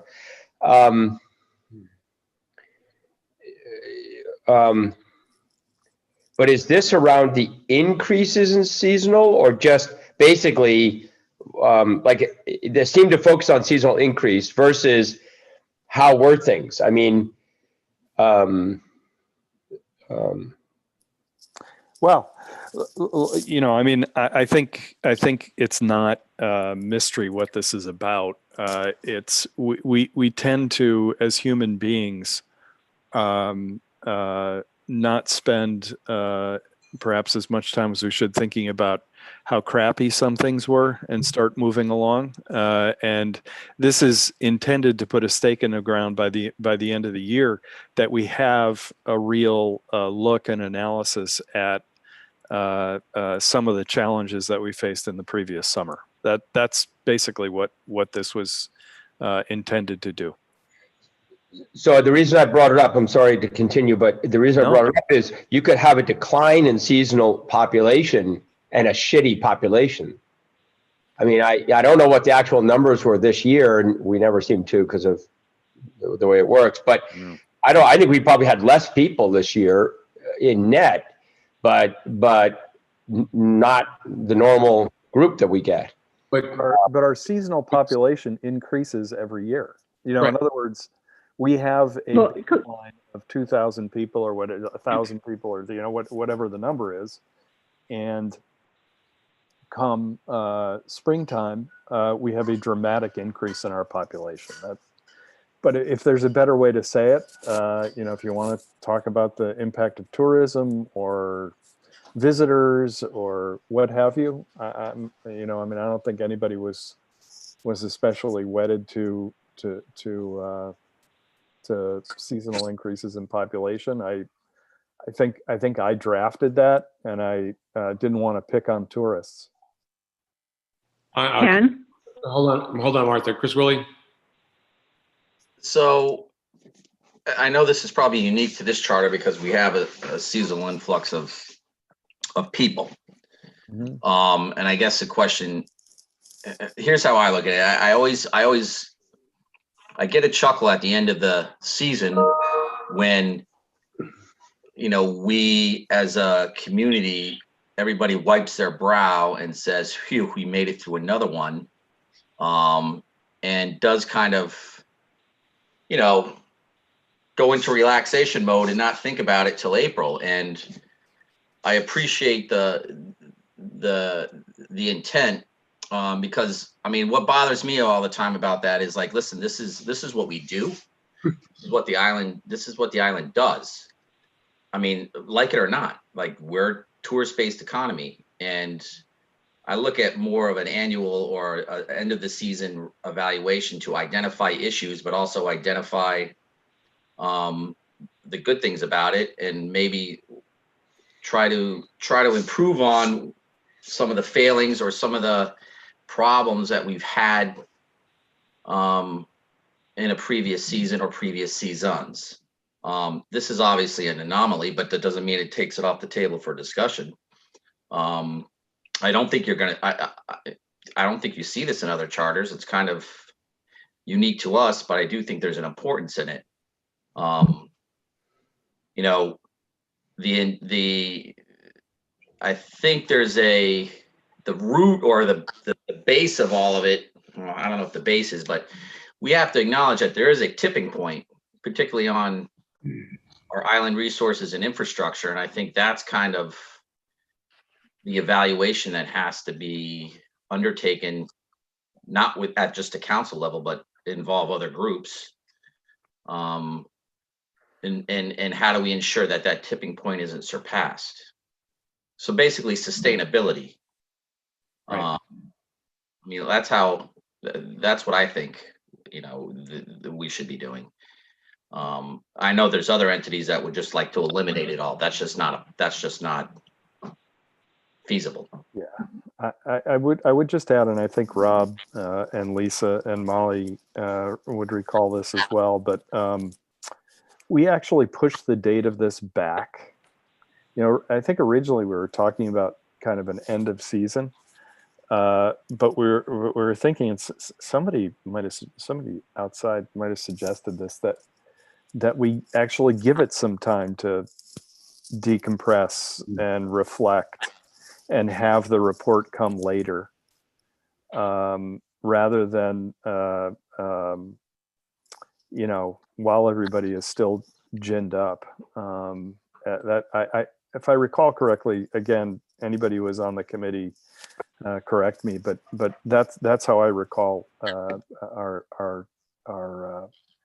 philosophy thinking behind this language. Thank you. Martha, go ahead. Yeah, I had a couple of things. I really don't like the way this is worded. If we have issues caused by seasonal seasonal fluctuation, perhaps, or by the because I almost feels like we're saying summer, everything on block. It feels like that freaking fantasy that I talk to everybody who visits this place, that Block Island is this wonderful, perfect, bucolic place all year long, except for the summertime, which we all know is sheer nonsense. And I don't like the way that reads. That's what jumped out at me as, oh, summer's the problem and everything would be perfect if we didn't have summer, which is, I in all due respect, I think it's ludicrous. But, and again, back to the increases, I think the fluctuation is the problem, because that's what is the problem with everything we have out here. That's the problem with the infrastructure. It always has been. It's the problem it's been with the sewer plant, the water plant, the power plant, the police force. It's everything. It's not just that it increases, but it's that, are we a big town that has a small population 10 months or 9 months out of the year, or are we a little town that has a big population for the balance of that time? And we basically have to operate as a big town that has a tiny population for the bulk of the year. And just this, the total emphasis on the seasonal is what it just really troubles me. It troubles me as a policy statement. It troubles me as a philosophical statement, because I think we have all kinds of problems that aren't just seasonal or aren't just summer. Thank you, Martha. Molly O'Neill. Well, Martha, I agree with you on a tiny level that seasonal problems, and with Chris, this is how our community operates. We have seasonal businesses. We are a seasonal summer destination. But I think our point was more that we have problems that are cumulative, and each year they get cumulatively bigger because they're unaddressed, or addressed in a very light manner. And I think our point was to just maybe to make a conscious effort even if that conscious effort actually had to be written into the charter, to examine the problems and make steps towards correcting those problems so they didn't get bigger the following year. And I really do think that what we saw this year was a culmination of unaddressed problems that have been going on for years and years and years, and then suddenly, not suddenly, but very apparent this year, more so than other years. And Sven, to what you're saying, this conversation had nothing to do with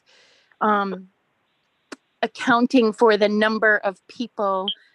This town has no, that's a totally separate problem, that Yes. this town has no mechanism for counting the number of people that visit here any time of the year. There's no mechanism for that, not in tourism, not in the chamber, not in the town. Nobody has that. So that you can't even do that. Thank you, Molly. Well, Sorry. okay, I want to say something again, because I think what I said has been twisted around. I think we do need a report. I think we do need a review. I just think it should be a broader in context, the summer in context of the year, not as the seasonal separate and apart. And I do think we have measuring sticks that nobody seems to want very obvious. And like we have water, sewer, electricity use. That may not give you numbers of people, but it sure gives you an indication of trends. Thank you, Martha. Andre? I think Lisa Robb was before me, but she may have just put her. Well, she is. I'm just trying to alternate between I did. the commission and council, but go ahead if you want to pass along. Yeah, Lisa, go ahead. It's okay. I lowered my hand. Martha just kind of clarified what I was going to ask. So Yeah, I get it. So it seems as though we're struggling here with what I think we all know what the issue is, for me, the issue is every summer we encounter issues, and I think we've been hearing, oh God, there's 3 weeks left. Oh, yeah, and then issues don't get addressed. So I think that's why the focus maybe the committee was on the summer management issues. But I do agree with Martha. I agree with what everybody's saying, but I think that Jay puts us in a position where, and we should reword it, puts us in a position where we do deal with things. And like I said, this has been going on for years. Molly said it. It's unaddressed problems that just pile up. And I think as and then August rolls around and we hear, summer's going to be over in 2 or 3 weeks. Like, then we won't have to worry about it. But the same things pop up again the next summer, and people are frustrated, and including me, and some of the members of the council, I'm sure. But like I said, I think this does bring it back to having that report, having, and what can we do to make the next season better or make anything better. But like I said, I kind of know why you guys put this in there. And I agree with it, but I do think it should be more broader. And it should, like Keith said, perfectly ginned up in the in September. Yeah, they were all still ginned up in September. You're right about that, especially this year. Personally, I do think that there were more people. I think one of the councils, maybe Chris, mentioned that he thought there might be less people here, but I don't think there were less people here this summer. But I could be wrong on that. It's just my opinion. I think we should reword that. But I'll broaden it. I think that's a good point that Martha made. Absolutely. Yeah, absolutely. And but I think I would like to this would fall obviously on Mary Ann. So I would like your opinion on that, Mary Ann, if you would want to offer that. I think the concept is a good idea. As a matter of fact, as I was listening to the conversation, I wrote some notes down because, as you know, I do a town manager's report, and the town manager's report that's coming to you this week, some of the things talks about the Harbor Commission has, Kate at the Harbor has given me some of her statistical information and numbers over a 3-year period as it relates to sewer and slip rentals and all that other stuff. And at this point, I made a note, I should call sewer, water, and electric and ask them for the same information to get to the council. But I think to get it collectively in one place and a report is a good idea. But I do think, I agree with Martha, I think we should try to make it a little broader.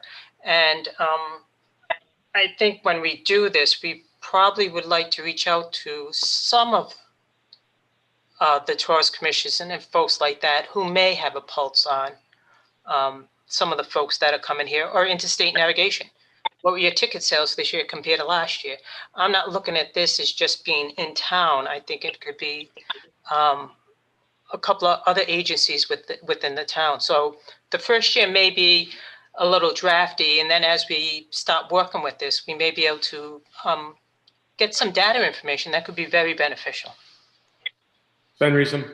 I do agree with Martha, and I think at the end there, instead of caused by seasonal, if it was just throughout the year, and I'll tell you, you know, in the last few years, drug abuse has sort of been a big one in the winter, or alcohol, and I do think that those are issues of smaller communities, or maybe more isolated, and are as important as other issues. So I like this topic. I like the idea of an assessment every year. One could argue it's a little bit more operational than charter based, but maybe being in the charter is a good place.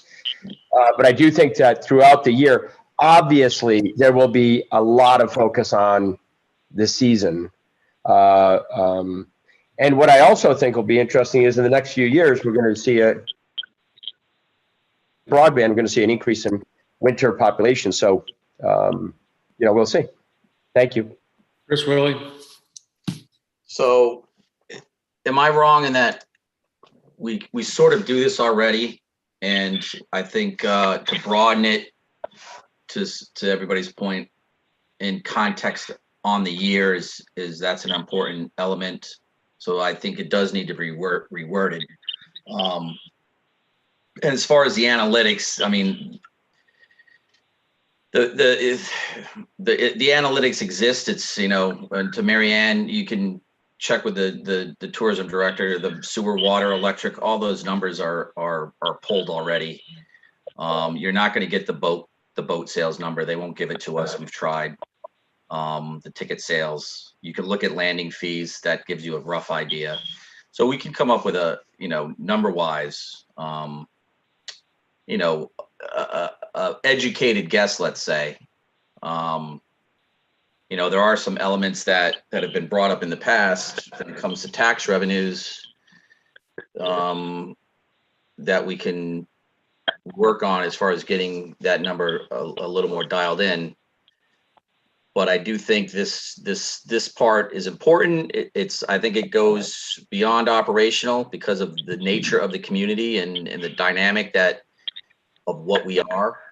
And it should be on the context of on the year, because our shoulder seasons are getting larger and larger, or are being more and more popular. So our season is augmenting, and then when broadband goes into Sven's point, I think you're going to see it even be augmented more or changed quite a bit.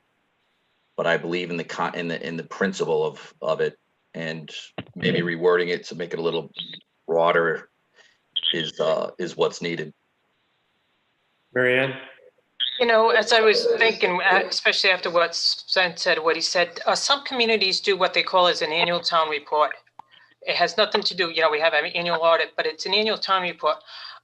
What I would like to do is maybe catch up with Keith, and he may have already seen some with other communities, what they do, and maybe just put that type of report, which covers everything, which covers winter, spring, summer, fall. It covers all time. It's an annual report of the town, instead of focusing on one area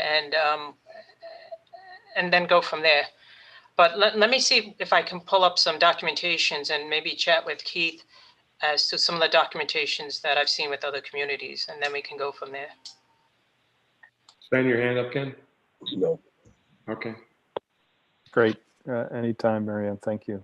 I just would point out that, I mean, I don't want to single out the summer. I think Martha makes, Martha's points, Chris's points are terrific. But Molly articulated the fundamental concept behind this, and that is, again, everybody does this. Marianne, even you probably did this in September, where it's just kind of like, it's over. You move on to things that, are essentially like a normal life. And, there is a point, I think having a stake in the ground at a certain point in the year to really review dispassionately some stuff, come up with some policy options maybe, and act on them, when you're not trying to do a Zoom meeting with 200 people texting you saying, get rid of mopeds. You know what I mean? Like, it's very hard to make policy in that environment. Stan Rickson. Last one, Keith, just so we can say, as there are in September, I have never heard in my life more, oh my God, it's May, I'm not ready for the season. That seems to happen every year. It's like, oh my God. So calendars don't change. Right. They really don't. That's for sure. Okay. All right. 507, manager as department head. I'll take a stab at this one, Ken. I mean, the reason that the town manager, because we discussed this a lot with Ed, the town manager and the Department of Public Works are the same person because it's a small town. At some point, we may, and I stress may, be large enough and have enough projects going on that we do need two positions. But this, I'm not 100% sure if I get what this is or what's the intent, and is this something that we need to put in as a mandate versus, hey, when there's enough work that can split out.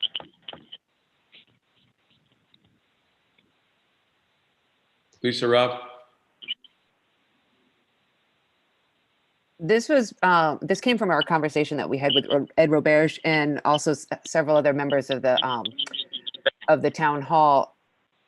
The town manager's position, it appears to us, has gotten very large with all the different things that they're taking on, and it's become almost a two-person position, and that's why we separated it. And I don't feel that our town is becoming, that the position will be getting any smaller. It seems to just keep growing and growing with the more projects that are being undertaken, the more buildings that that the town is responsible for. It's a big undertaking, and it appeared that it needs to be separated, just from what we've had, from the conversations that we've had. Martha, do you have something? Not really. I think this changes with the town managers. Honestly, Mm-hmm. I mean, we've had two town managers that I've worked with who have been very, very heavily weighed in this direction. That Dave Holton and Ed Roberge. But manager now. And I'm not sure. I think the mandatory part of this, I think she remain. I question the mandatory part. Thank you, Martha. I also question whether or not it should be declared may not serve as. I think we have very effective department heads in the various different departments of Public Works. I think we have we've instituted a facilities manager. And what is that noise? I'm sorry. Does anyone else pick up the background noise? Yes. Yeah. I hear it. Cluster's watching a baseball game. That's the we have as I said, we have a facilities manager position that we've instituted. And I think that to declare that that the town manager will not serve as a head of the Department of Public Works, I think is preemptory, and I'm not sure that I'm in favor of it personally.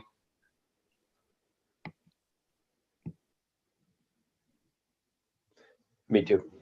Andre, you have a comment? No, but I will comment that I don't think it should be mandated, but I know we've been talking about it for many years. It came up with I think at the didn't that come up with the hiring? Didn't this come up at some point with the hiring of Sam Bird? Wasn't, I mean, isn't that the facilities manager, wasn't that part of that whole group discussion? It was a group. The what? I remember Nora saying, Department of Public Works, good luck. Yeah. Well, Norris will also tell you that if they're doing it on the mainland, we don't need to do it here. So, that speaks to that other, the other issue we were talking about earlier. But Mary Ann, comment? At this point, I think I'm too premature in the position to comment at this point. I just think I think any council would be responsive if our town manager said, it's too much.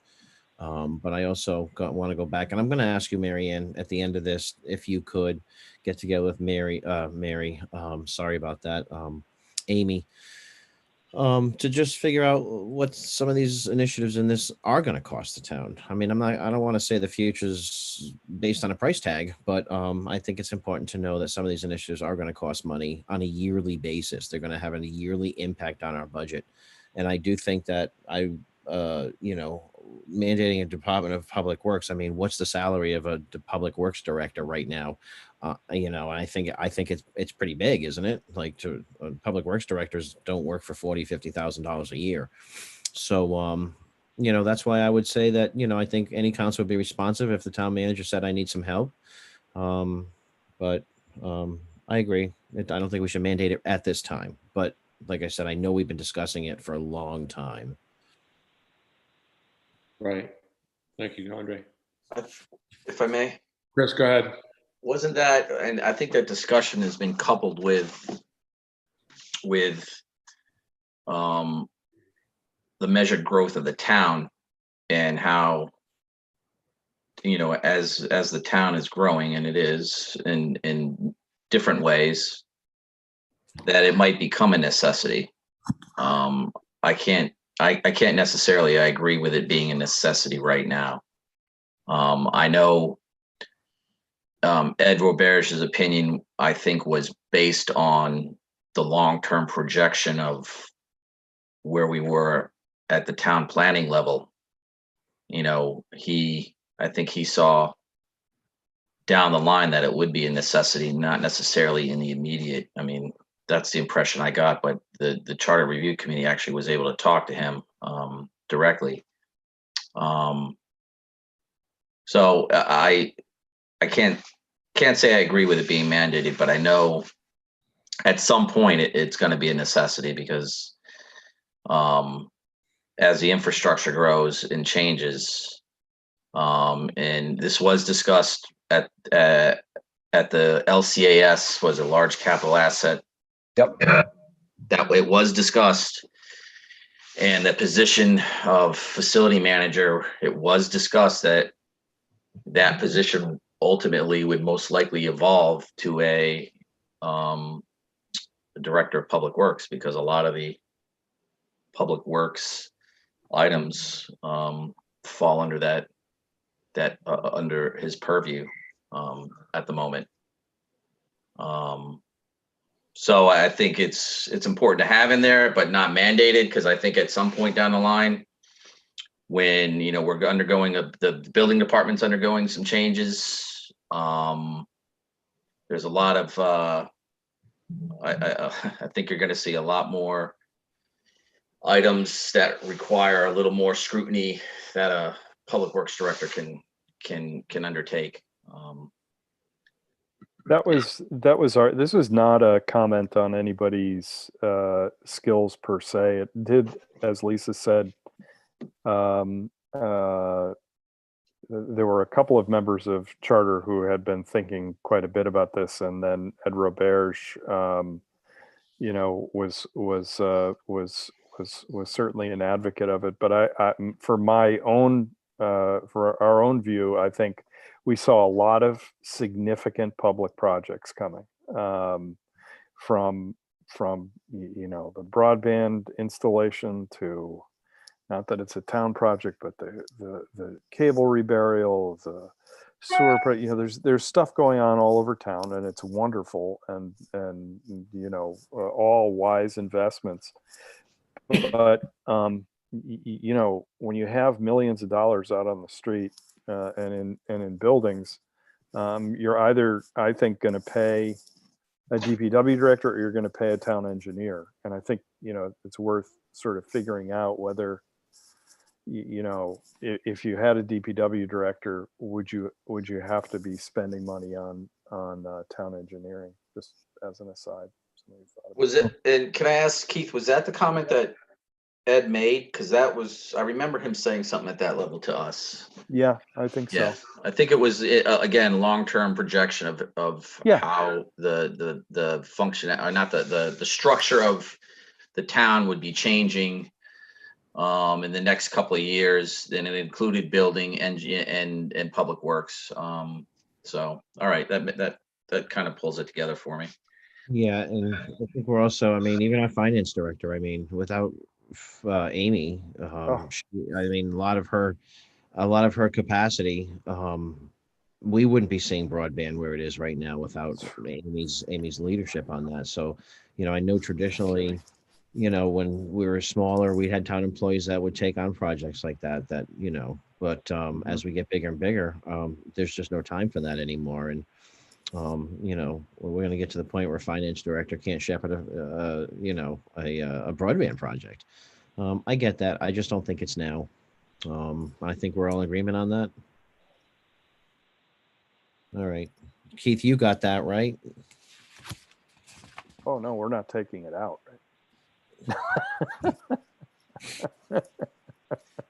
Well, then, wait a minute. Now I'm running this meeting. Now. Oh, wait. Were you saying you didn't like that section? I must have misunderstood. Hello. And I'm fine with it. I just think that Stop. Okay, Ken's going. The place is going. Now we're in chaos here. Hold on. Bring it all in. Oh, goodness. All right, page 11, section 605, budget procedures. The change in that, it shall be the goal of the town's budget process to distribute budget information and materials as broadly as possible and to engage the public throughout the development and approval of the budget. Is that speaking to our technology again? Yeah, and really, and I think Molly's still on. I know that she and Kim felt very strongly about doing the best job we could to get people to the most important meeting of the year, the financial town meeting. So the more information we're pumping out there, the more whatever the first warden is tweeting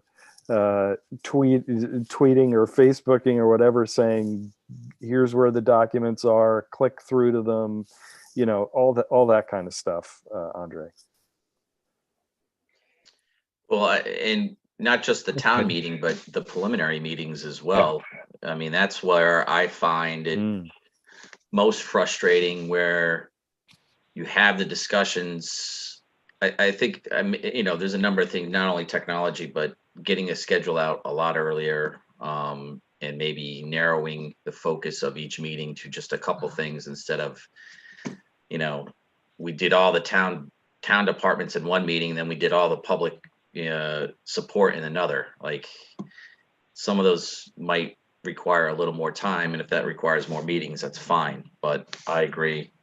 Because then at the ultimately, when you get to the end of it all, the less questions, the better. People are educated and know what they're going to actually vote on at the financial town meeting. And I think to that point, I like number E, which is at least 2 meetings. I mean, following Chris's logic, more the better, earlier the better, more engagement, the better. So I like E. Makes sense. I think a lot of the credit on these particular sections really go to Molly O'Neill and Ken Gaffett, who were particularly passionate about this stuff, and I think set us very much on the right course here. What's intangible personal property of the town? No? I think that's easements. That's tangible. Is it?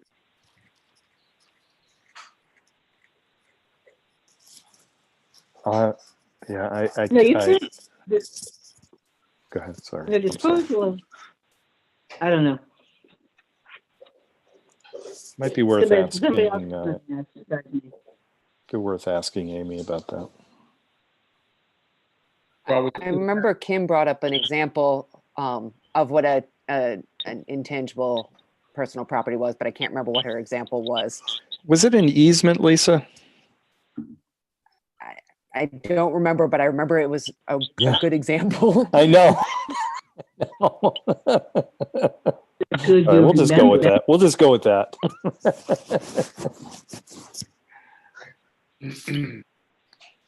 I'll definitely need to find out before we make a decision. Well, aren't intangibles like trademarks, patents,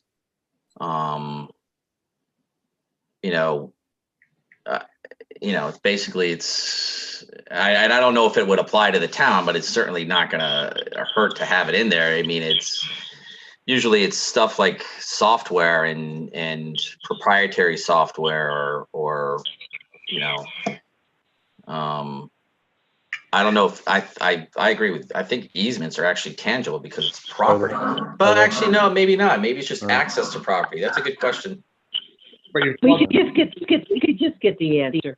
If somebody else is going to answer. Yeah. Yeah. Really ask, for God's sake. Moving along.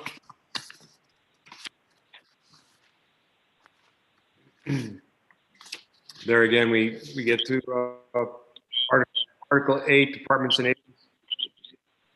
agencies. Department of Public Works. Already talked about that.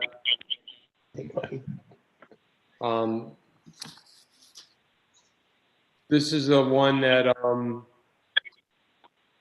the sewers, such time as action initiates legislation. This whole item on sewers was eliminated. Yeah, that was so. We spent we laugh about this because we spent so much time trying to figure out where the heck this language was from. I think the town council has the ability. This sort of gets to I think Martha's question earlier about stuff that's in here that I don't know. I have no idea why this was in there earlier, and it was in the last iteration of the charter. I believe it was in the iteration before. It says basically you have the authority if you get legislation to abolish the sewer commission. I don't know, with or without this language, if the town of New Shoreham wanted to go to the legislature and get legislation saying we could abolish the sewer commission, I guess you could do that. I don't know. It's weird language. Please, I think it's about the transfer to the Department of Public Works. Right. Yes. But it basically says you can go seek legislation, I think, Martha, which we just thought you could do. But I think that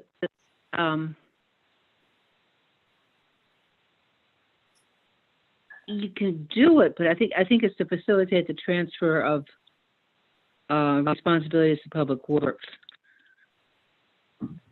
Chris Willie. and probably without doing that, because it is statutory, Right. Um, Right. it doesn't go, it's not going to go away. And I don't know how the sewer district plays into this either, or if it does. Chris, the other hand? Well, I was just gonna ask if the sewer department and water department were asked, Yes. and they Yes, didn't we know. met- We met with them. They. Oh, it's they did- 1972 public laws of the state. Oh, Lordy.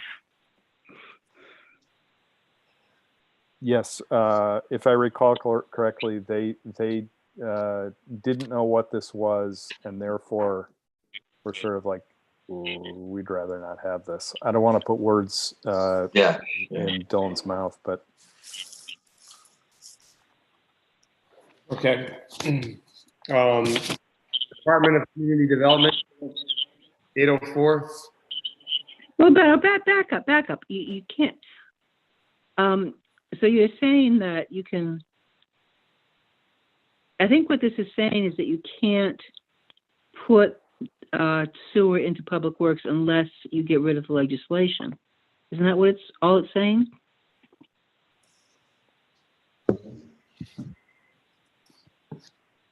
my eyes have glazed over on this section. Blah, blah, blah, blah. It says that basically at some future time, you can decide that there shouldn't be a sewer department and that those responsibilities would be absorbed by the Department of Public Works.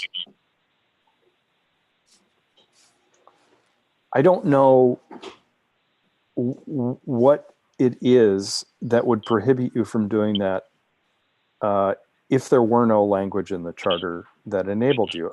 I believe that you have that power already.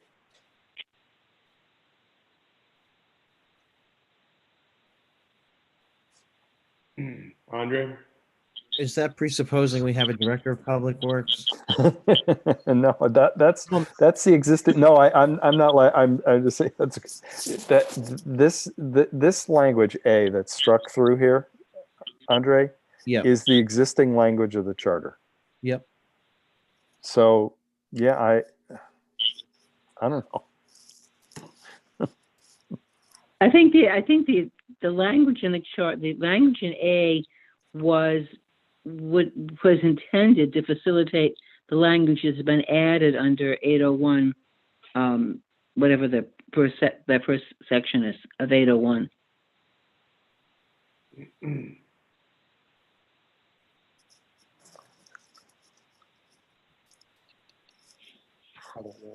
You see what I'm saying? We spent about 3 meetings on this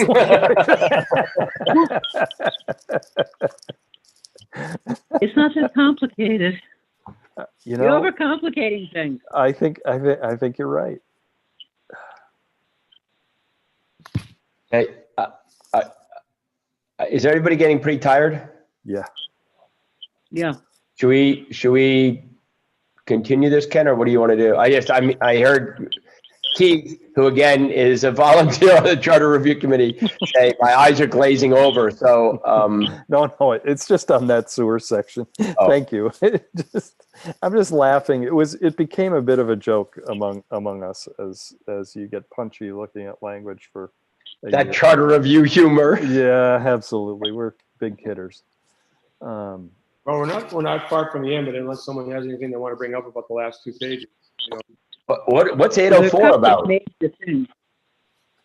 Lisa, Rob?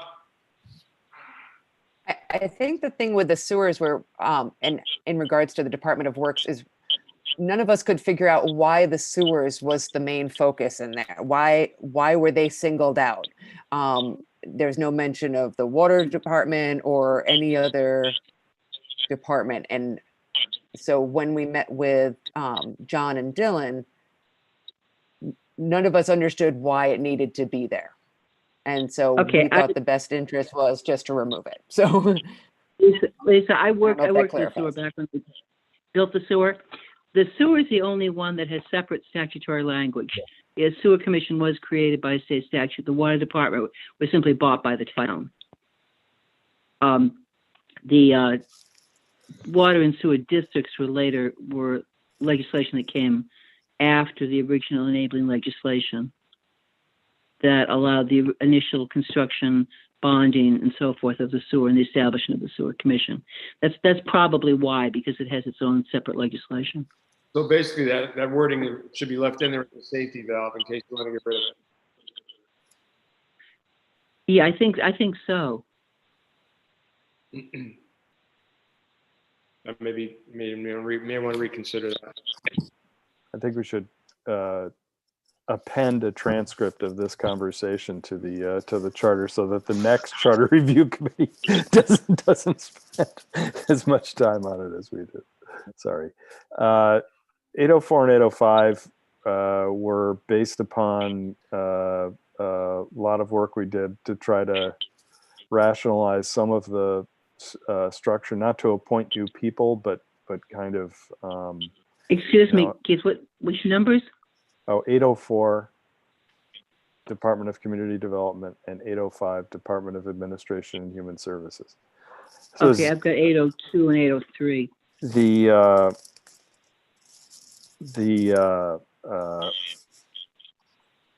This is basically one of the things the charter does is try to organize town government. And we spent a lot of time talking to folks in town government about, where things actually might most appropriately lay. And that is, this language is the fruit of those conversations and our discussions, and a lot of whiteboard kind of talking about the different functions of town government. Go ahead, Sven. It would seem to me that's sort of the role of the town manager. No? I'm asking, actually. I stand behind this language, but I can see why you would make that point, Sven. I'm just thinking structural, what's the best way to flex the town, et cetera. Mm-hmm. I mean, it sort of takes a whole lot of, forces the town manager into a situation that in 5 years may or may not be optimal. I don't know. I was, yeah. Mm-hmm.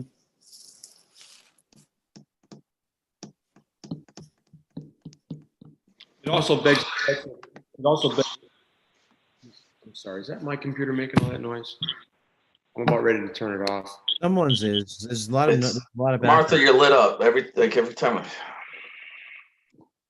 The cricket. Can I ask a What's going question? on? It begs the question of what it is the intention is of that this Department of Community Development and the Director of Community Development shall do. I know it says it shall be responsible for all building, zoning enforcement, housing, electrical, that sort of thing, but I just wonder what you have in mind in terms of what this person is going to sit there at a desk and do all day, and what they're going to get paid for doing that. Sorry, I was muted. So what we tried to do was come up with functional buckets, and this office, and we specifically were not contemplating hiring new people as department heads of all these things, because there's, there are competent people working in, more than competent people working in all of these areas. But it just, I don't know whether everybody else on the committee wants to speak to this, but we spent some time with Ed, with many of the department heads trying to, and others trying to rationalize a sort of, as I say, buckets of the various services and functions of town government. I just started getting the impression it's what the buckets, what you're going to need is buckets of money. And then I think that it's denuding the the intended control or the intended oversight that the town manager should be having over the town's functions, and sort of like watering it down into perhaps too many sergeants, and that the general's going to lose some control, if you will. Well, I mean, I think if you look at what we did on the Department of Public Works and what we've done here, actually our perspective was elevating the role of the town manager from being, day to day in so many of these departments, and having a broader long-term and planning vision for in that role. So it was actually the opposite of that, I think, for, at least philosophically for us, but again, others may want to comment. That's where it came from. I totally get what Sven is saying about the town manager's role being primary in terms of what she believes the proper structure is, and presenting that to you. But this is a stab at it. Chris, your hand is up. Yeah, I kind of agree with Sven, unless there's more details or how this was. I see this, and then the Department of Public Works and the town man. There's I think a lot of chiefs at the end of the day, because if community development would include the land use office and the building office, and I know that structure is being reconsidered, because we have to, because of the retirement of our building inspector, who we know is going to require us to restructure that, or the town manager to restructure that department just to accommodate all the different things that was done. So, I mean, is this I get the sense that this is kind of another item that Ed was. I see there's kind of a crossover between the Public Works and community development. Am I wrong? Martha, go ahead. I was going to ask where the land use office fits into this. Community development. Community development. Chris, I'm sorry I missed that question. I just said this sounds. There would be a lot of crossover if hypothetically there was a Public Works and community development. Like I agree with, this is kind of the oversight of this department. There are these two departments that you're putting under one umbrella. Does, in my opinion, fall directly under the town manager. But if there was a director of Public Works, would that fall? I get the concept. Again, one of the problems with reading it the way that this is presented to you is that you don't have the entire charter necessarily in front of you. But the way that this part of the charter looks, just sort of, is that it has all of these departments and functions in it. So this was our attempt at organizing them and rationalizing them. It's not. It wasn't even saying that. It was really as part. We sort of took the approach of pulling the whole thing apart and seeing what made sense, what didn't make sense, what made sense. As we're moving forward, what might it look like? The director of Public Works has a large range of responsibilities, whether that person is a DPW director or those duties then falling under the town manager's role. But again, we did have, I think, a fundamental feeling that things are not getting less complex, they're getting more complex. And the things that a town manager is called upon to do every day are getting more, not fewer.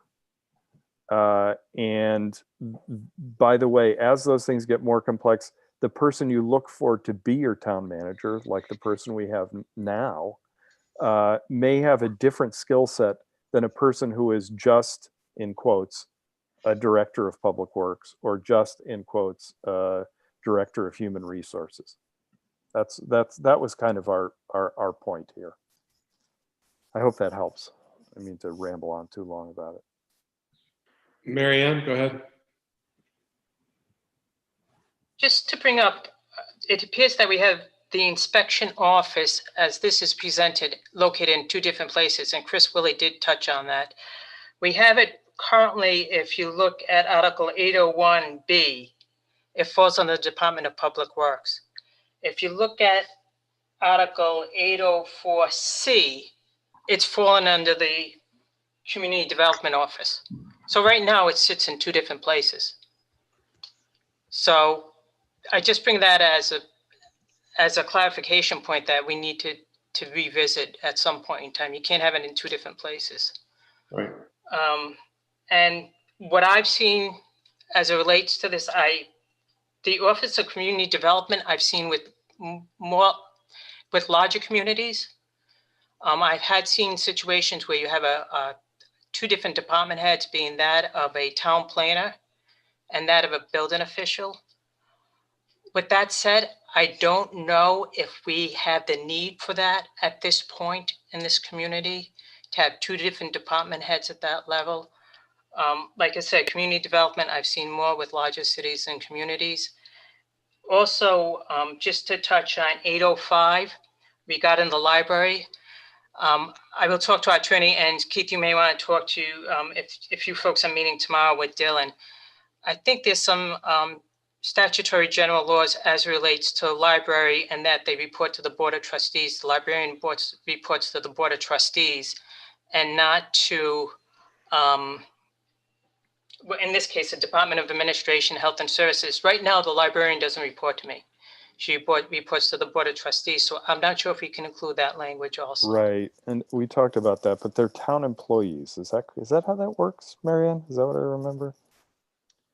They are. Yeah, they are. It's kind of interesting. You have to look at the statute hand in hand as you look at some of this stuff. Technically, they are town employees. You know, it's the same thing with the sewer and water superintendents. They report to the Board of Sewer and Water Commissioners. So you need to look at the Rhode Island general laws as relates to that stuff as you're going through the charter. Martha Ball?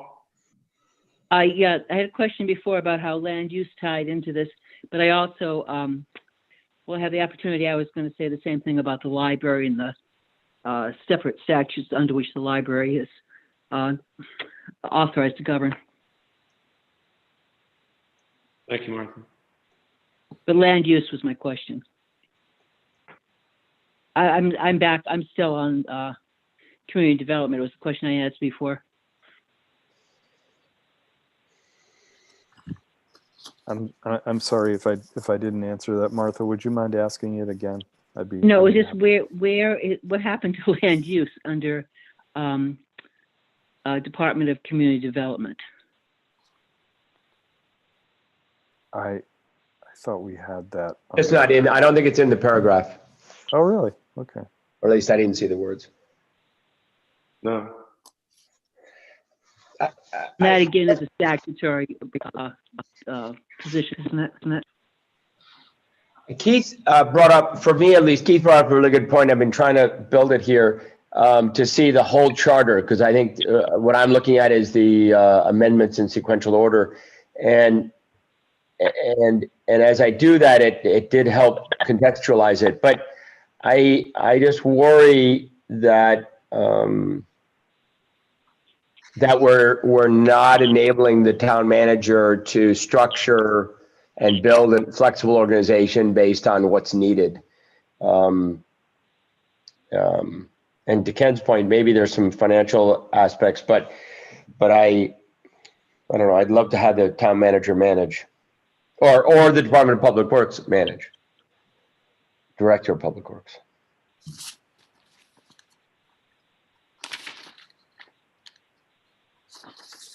Other comments or questions? Martha, your hand is still up. Yeah. No,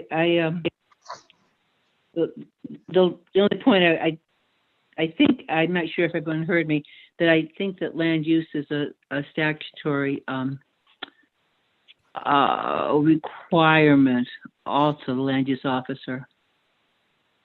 I don't think that's, I mean, I did go through this. I have my original charter.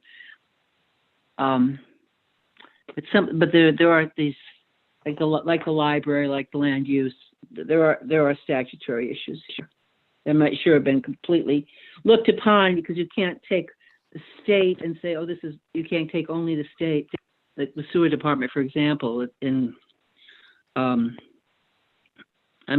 just feels like some of this is in a vacuum. Thank you.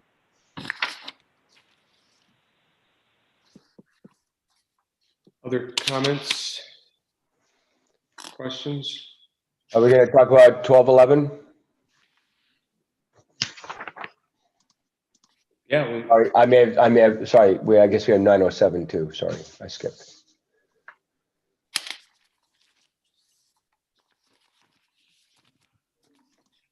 .907 is Police Advisory Commission, changing it from a may to a shall, and requiring that they meet quarterly with the chief to discuss challenges faced by the department and community related to law enforcement, and communicate regularly with the town council.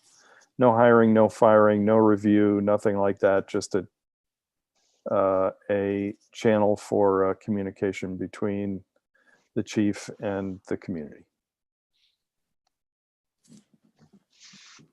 I have a question on that real quick. I don't know if, Keith, if it was in your notes from the last meeting, but was there any consideration to the makeup of that? You know, you asked that. We didn't really discuss sort of who and whether and what. And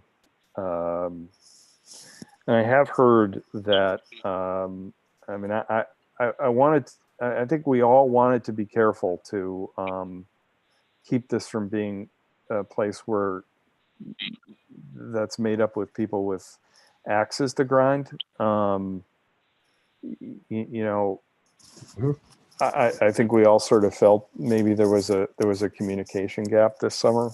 That's all.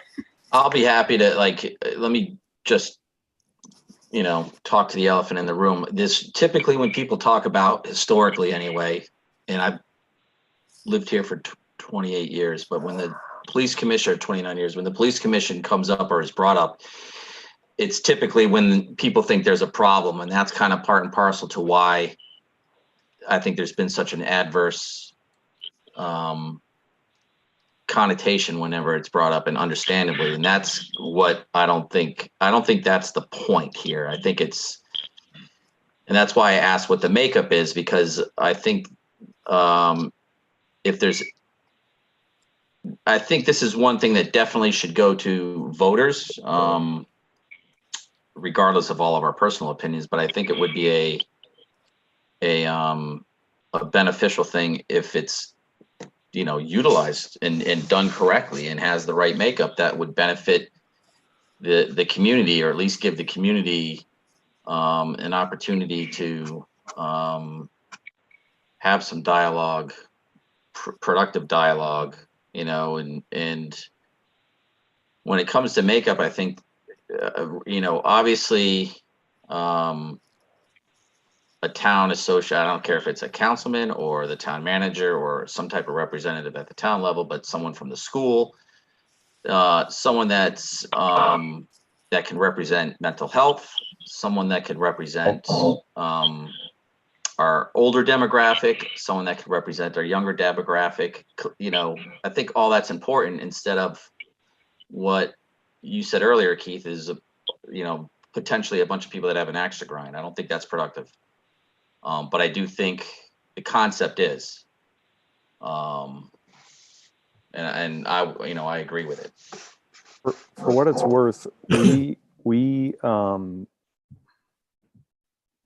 really viewed this as a positive statement inclined toward better communication. I mean, we really felt, and not everybody, including me initially, was really supportive of this. But when you saw, and I say this respectfully, sort of what appeared from the outside to be a bit of a gap in communication between what the department might have been saying and doing and where the community was, it was very clear that there needed to be a forum for some kind of communication between the department and the community. That was very much, at least in my mind, it's what pushed me over the edge in terms of wanting to change this to a shall. Well, you point to the summer, Keith, but let's just go back, you know, a year and a half ago, and this entire council was sued, all right, by the department.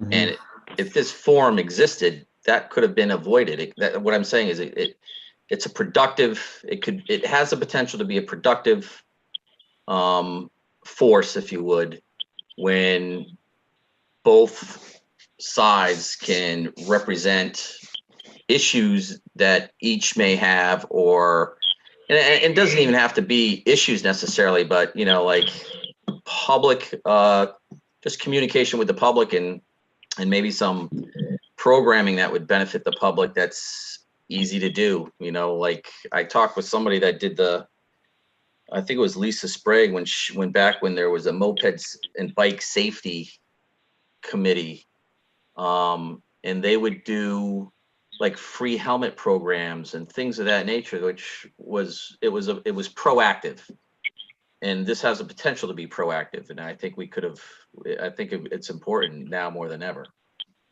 Lisa, Rob. Chris, do you think that the charter is the place to have more specifics of the makeup, or is that something that should be determined by the community? And if the charter is the place to have the specifics, how specific should we be? Should we just say, you know, it should be made up of 5 members, or should we say one of those members must be a town council member, and go into more precise requirements? That's a great question, because I look up at the makeup of some of our committees, and it could certainly be more diverse in demographics that they represent. You know, I don't know. I don't know if the charter is a place to put it. You know, because then you're relying on the elected officials to put people on there that represent each, and I don't think we do that now. So, and then at the same time, though, you might. I haven't noticed it in any of their. Yeah. But I think you understand, like, my point, and if it can go in the charter, great. But you know, and I don't think it should be more than 5 people, but that might not be big enough. Maybe it needs to be 7. But I think there's different facets, particularly when it comes to mental health, school, senior and younger people, the different demographics being represented, because they don't all necessarily intermingle or have the same concerns or same ideas that you know, each other have. So that's my 2 cents anyway. And you should even, you know, you throw somebody tourist related or business or hotel related, restaurant related, bar related. I don't know. The sky's the limit, but I think you get the point of proper representation, and more to Keith's point, no one, you know, not a bunch of individuals that have an axe to grind. I've got a question. Go ahead, Martha. It's the last line. It's about the receive, review, make recommendations to the town manager, town council regarding all complaints by individual citizens regarding police activities.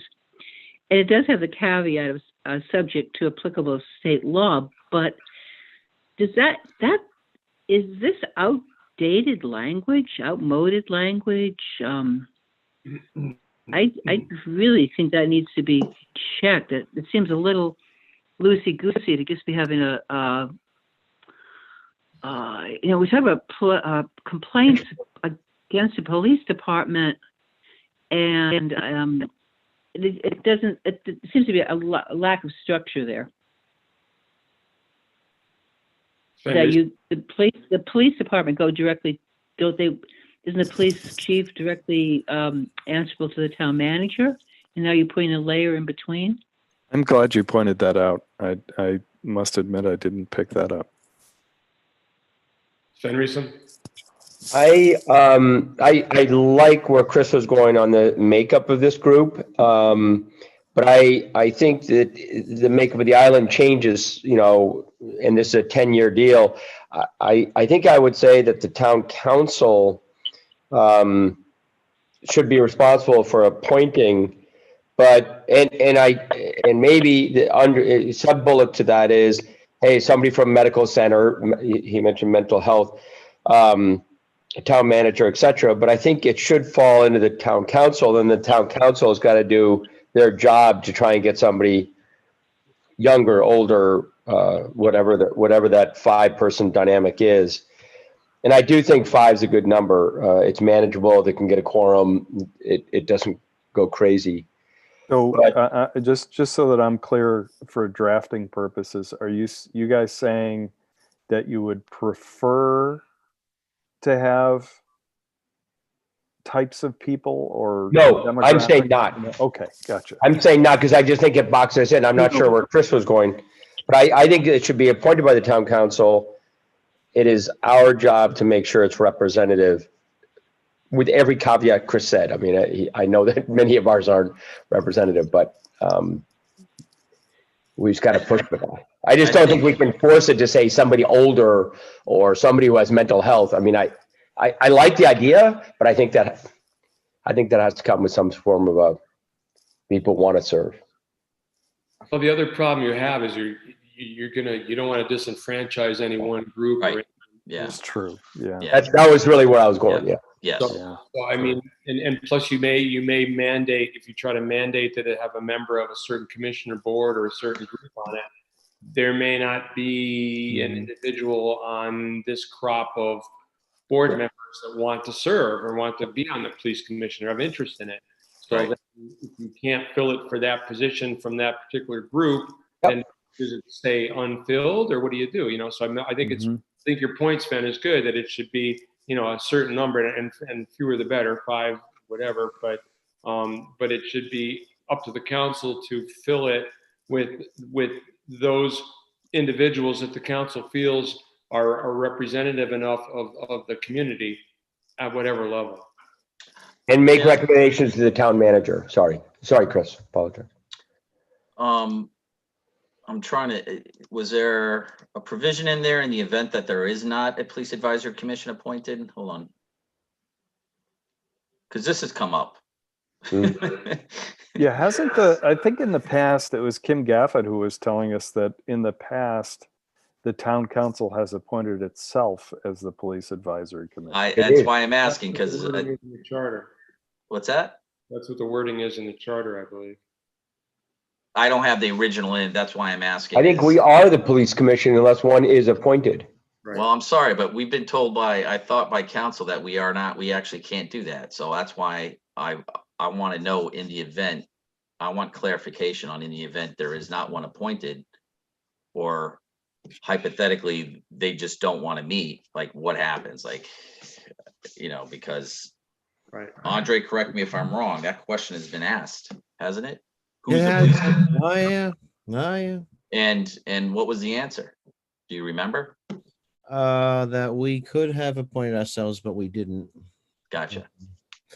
But and nobody wanted to seem to have any interest in doing it this summer. But I do support this 907 Police Advisory Commission. I would clean up the the wording at the end as Martha suggested, and then a council can figure out who the members of that could be. I see this as an exchange between the public, and it's not just about the police. It's about the police listening to the public as as well as the public listening to the police and their issues. So I don't know how this would mesh with the police being under the town manager. But obviously the town manager would have to be involved in this some way because, our police force isn't run by the town council. It's run by the town manager. And I think, that's something we can't forget that because, obviously we were being told we needed to do something step in more this summer. And we couldn't do that as a town council. So I think the police commission could be a good group for an exchange of ideas between the public and the police force and the public. That's my opinion on that. I support it 100%. Thank you, Andre. Sven Nielsen? Oh, no, sorry. I support it too. Martha, your hand up? Nope, Okay. I'm just on mute. Okay. I mean, this isn't any different than what the advisory board to the council, right? I mean, directors under the oversight of the town manager, but there's still an advisory council for the rec board. That's what the rec board does. Harbors committee, the same thing. Well, actually, the harbor master is appointed by us, but reports to the town manager. So I think I think that's fine. It's as long as we do our job.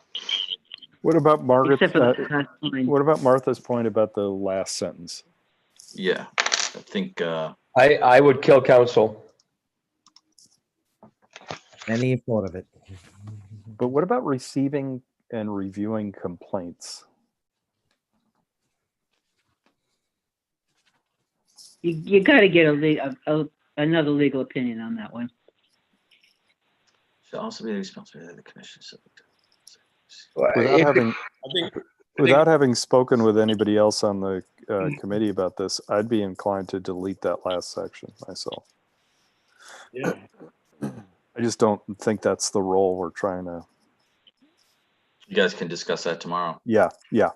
That whole last sentence. The last sentence could go. Yeah. Then the only thing left is staggered terms, guys. I like staggered terms. I'm in favor. And Keith, like last time when we met, I still am sort of the camp, and I'm trying to draw it out here, that the second warden should be appointed. But I heard your comments last time, so we don't need to regurgitate it. But I'm trying to figure out how to do it. Can I just, Sven, to your point though, and this has come up, like your suggestion, and it was I understand why you said that. Was it appointed by the group, or was it based on votes? I'm sorry, I forgot. Appointed by the group. Okay, well, so that person would obviously have to agree to it because Yeah. So they would agree to it, and in theory, they'd be seen as "quote unquote" a potential leader should something happen to the first warden. Well, right. And I mean, but this has also come up in the past. This came up 10 years ago, some type of methodology for first and second. And it was discussed. Some councils get elected and then they collectively vote for a president and then a VP and my comment at that time was you need somebody that wants to be the second warden and wants to be the first warden, because it's a different job than there's a different level at first and second warden than there is for three at large. At least that's how I see it. you know, there's a different level of responsibility and work involved, I think. So let's leave it as it is. I'm in support of this the way it's written. Andre, go ahead. Andre? Oh, I didn't put my hand down from last time, but I do have a comment on this, and I agree with it. But I think if you put it into perspective to affect us personally, because we will, I mean, that will, you know, obviously Ken and I are going to be left standing after November 3rd. And that if it were me and I would choose to run again, I would have to commit to 4 years. So that would put me in committing to a 10-year term on the town council. And a lot of people have been talking about term limits, which I never really agreed with because, you know, term limits are elections. You know, we just got to get the right people to run or anybody to run. And that's how term limits are. But I'm just saying that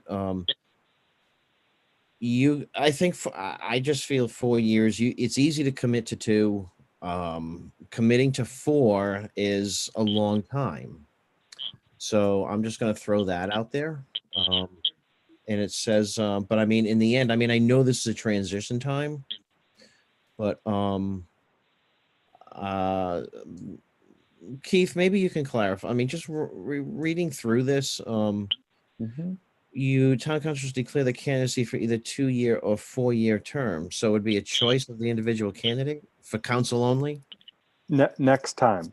No. Since 20 Next time you would declare one or the other. Who's Because Transition. you have to start somewhere. Yeah, you do. I understand. So the next election, I guess the technical term is, it would be a little clunky, I guess, but I 100% agree with 4-year terms. I'm fine. Yeah, I'm just bringing it up. I just think it's a big commitment for other people that, especially families, if you're trying to get younger people to join. 2 years, you know, you can try it out if you don't like it. Trial size. You can try it out if you don't like it and it's not working for you and you don't have the time commitment, you can get out. But if you're committed to 4 years, you know, I mean, just look what happened on the school committee. Someone was, you know, really gung ho to get in there. You know, family started growing, had to leave. But I mean, I'm fine with it. I do think 4 years is a long time to commit to, especially if you're trying to get younger families into it. That's my opinion on this, but I'm not going to hold it up. All right, thank you. Any other comments on this? I've only had, this is just I'm fine with it the way it is. I would only say, as somebody who has been on both councils, the idea of staggered terms is something that looks good on paper, but it's an absolute irrelevancy. I mean, one of the better councils I was on had 4 new people on it. And that was us in 2016. It wasn't. Had to ask. Not sure that math works, but yes. Thank you, Martha. 18. Other comments? Thank you. Thank you. Keith, Molly, Lisa, Rob, everybody on that group, unbelievable. Thank you. thank you guys. Really appreciate the Yeah. time. And we'll get back to you, you know, as soon as possible after our meeting tomorrow. Okay. But thank you. This Great. was immensely helpful to us. Thank you, Ken. Motion to adjourn. Second. All those in favor? Aye. Aye. Opposed? Aye. So moved. Good night, everyone. Good night, everyone.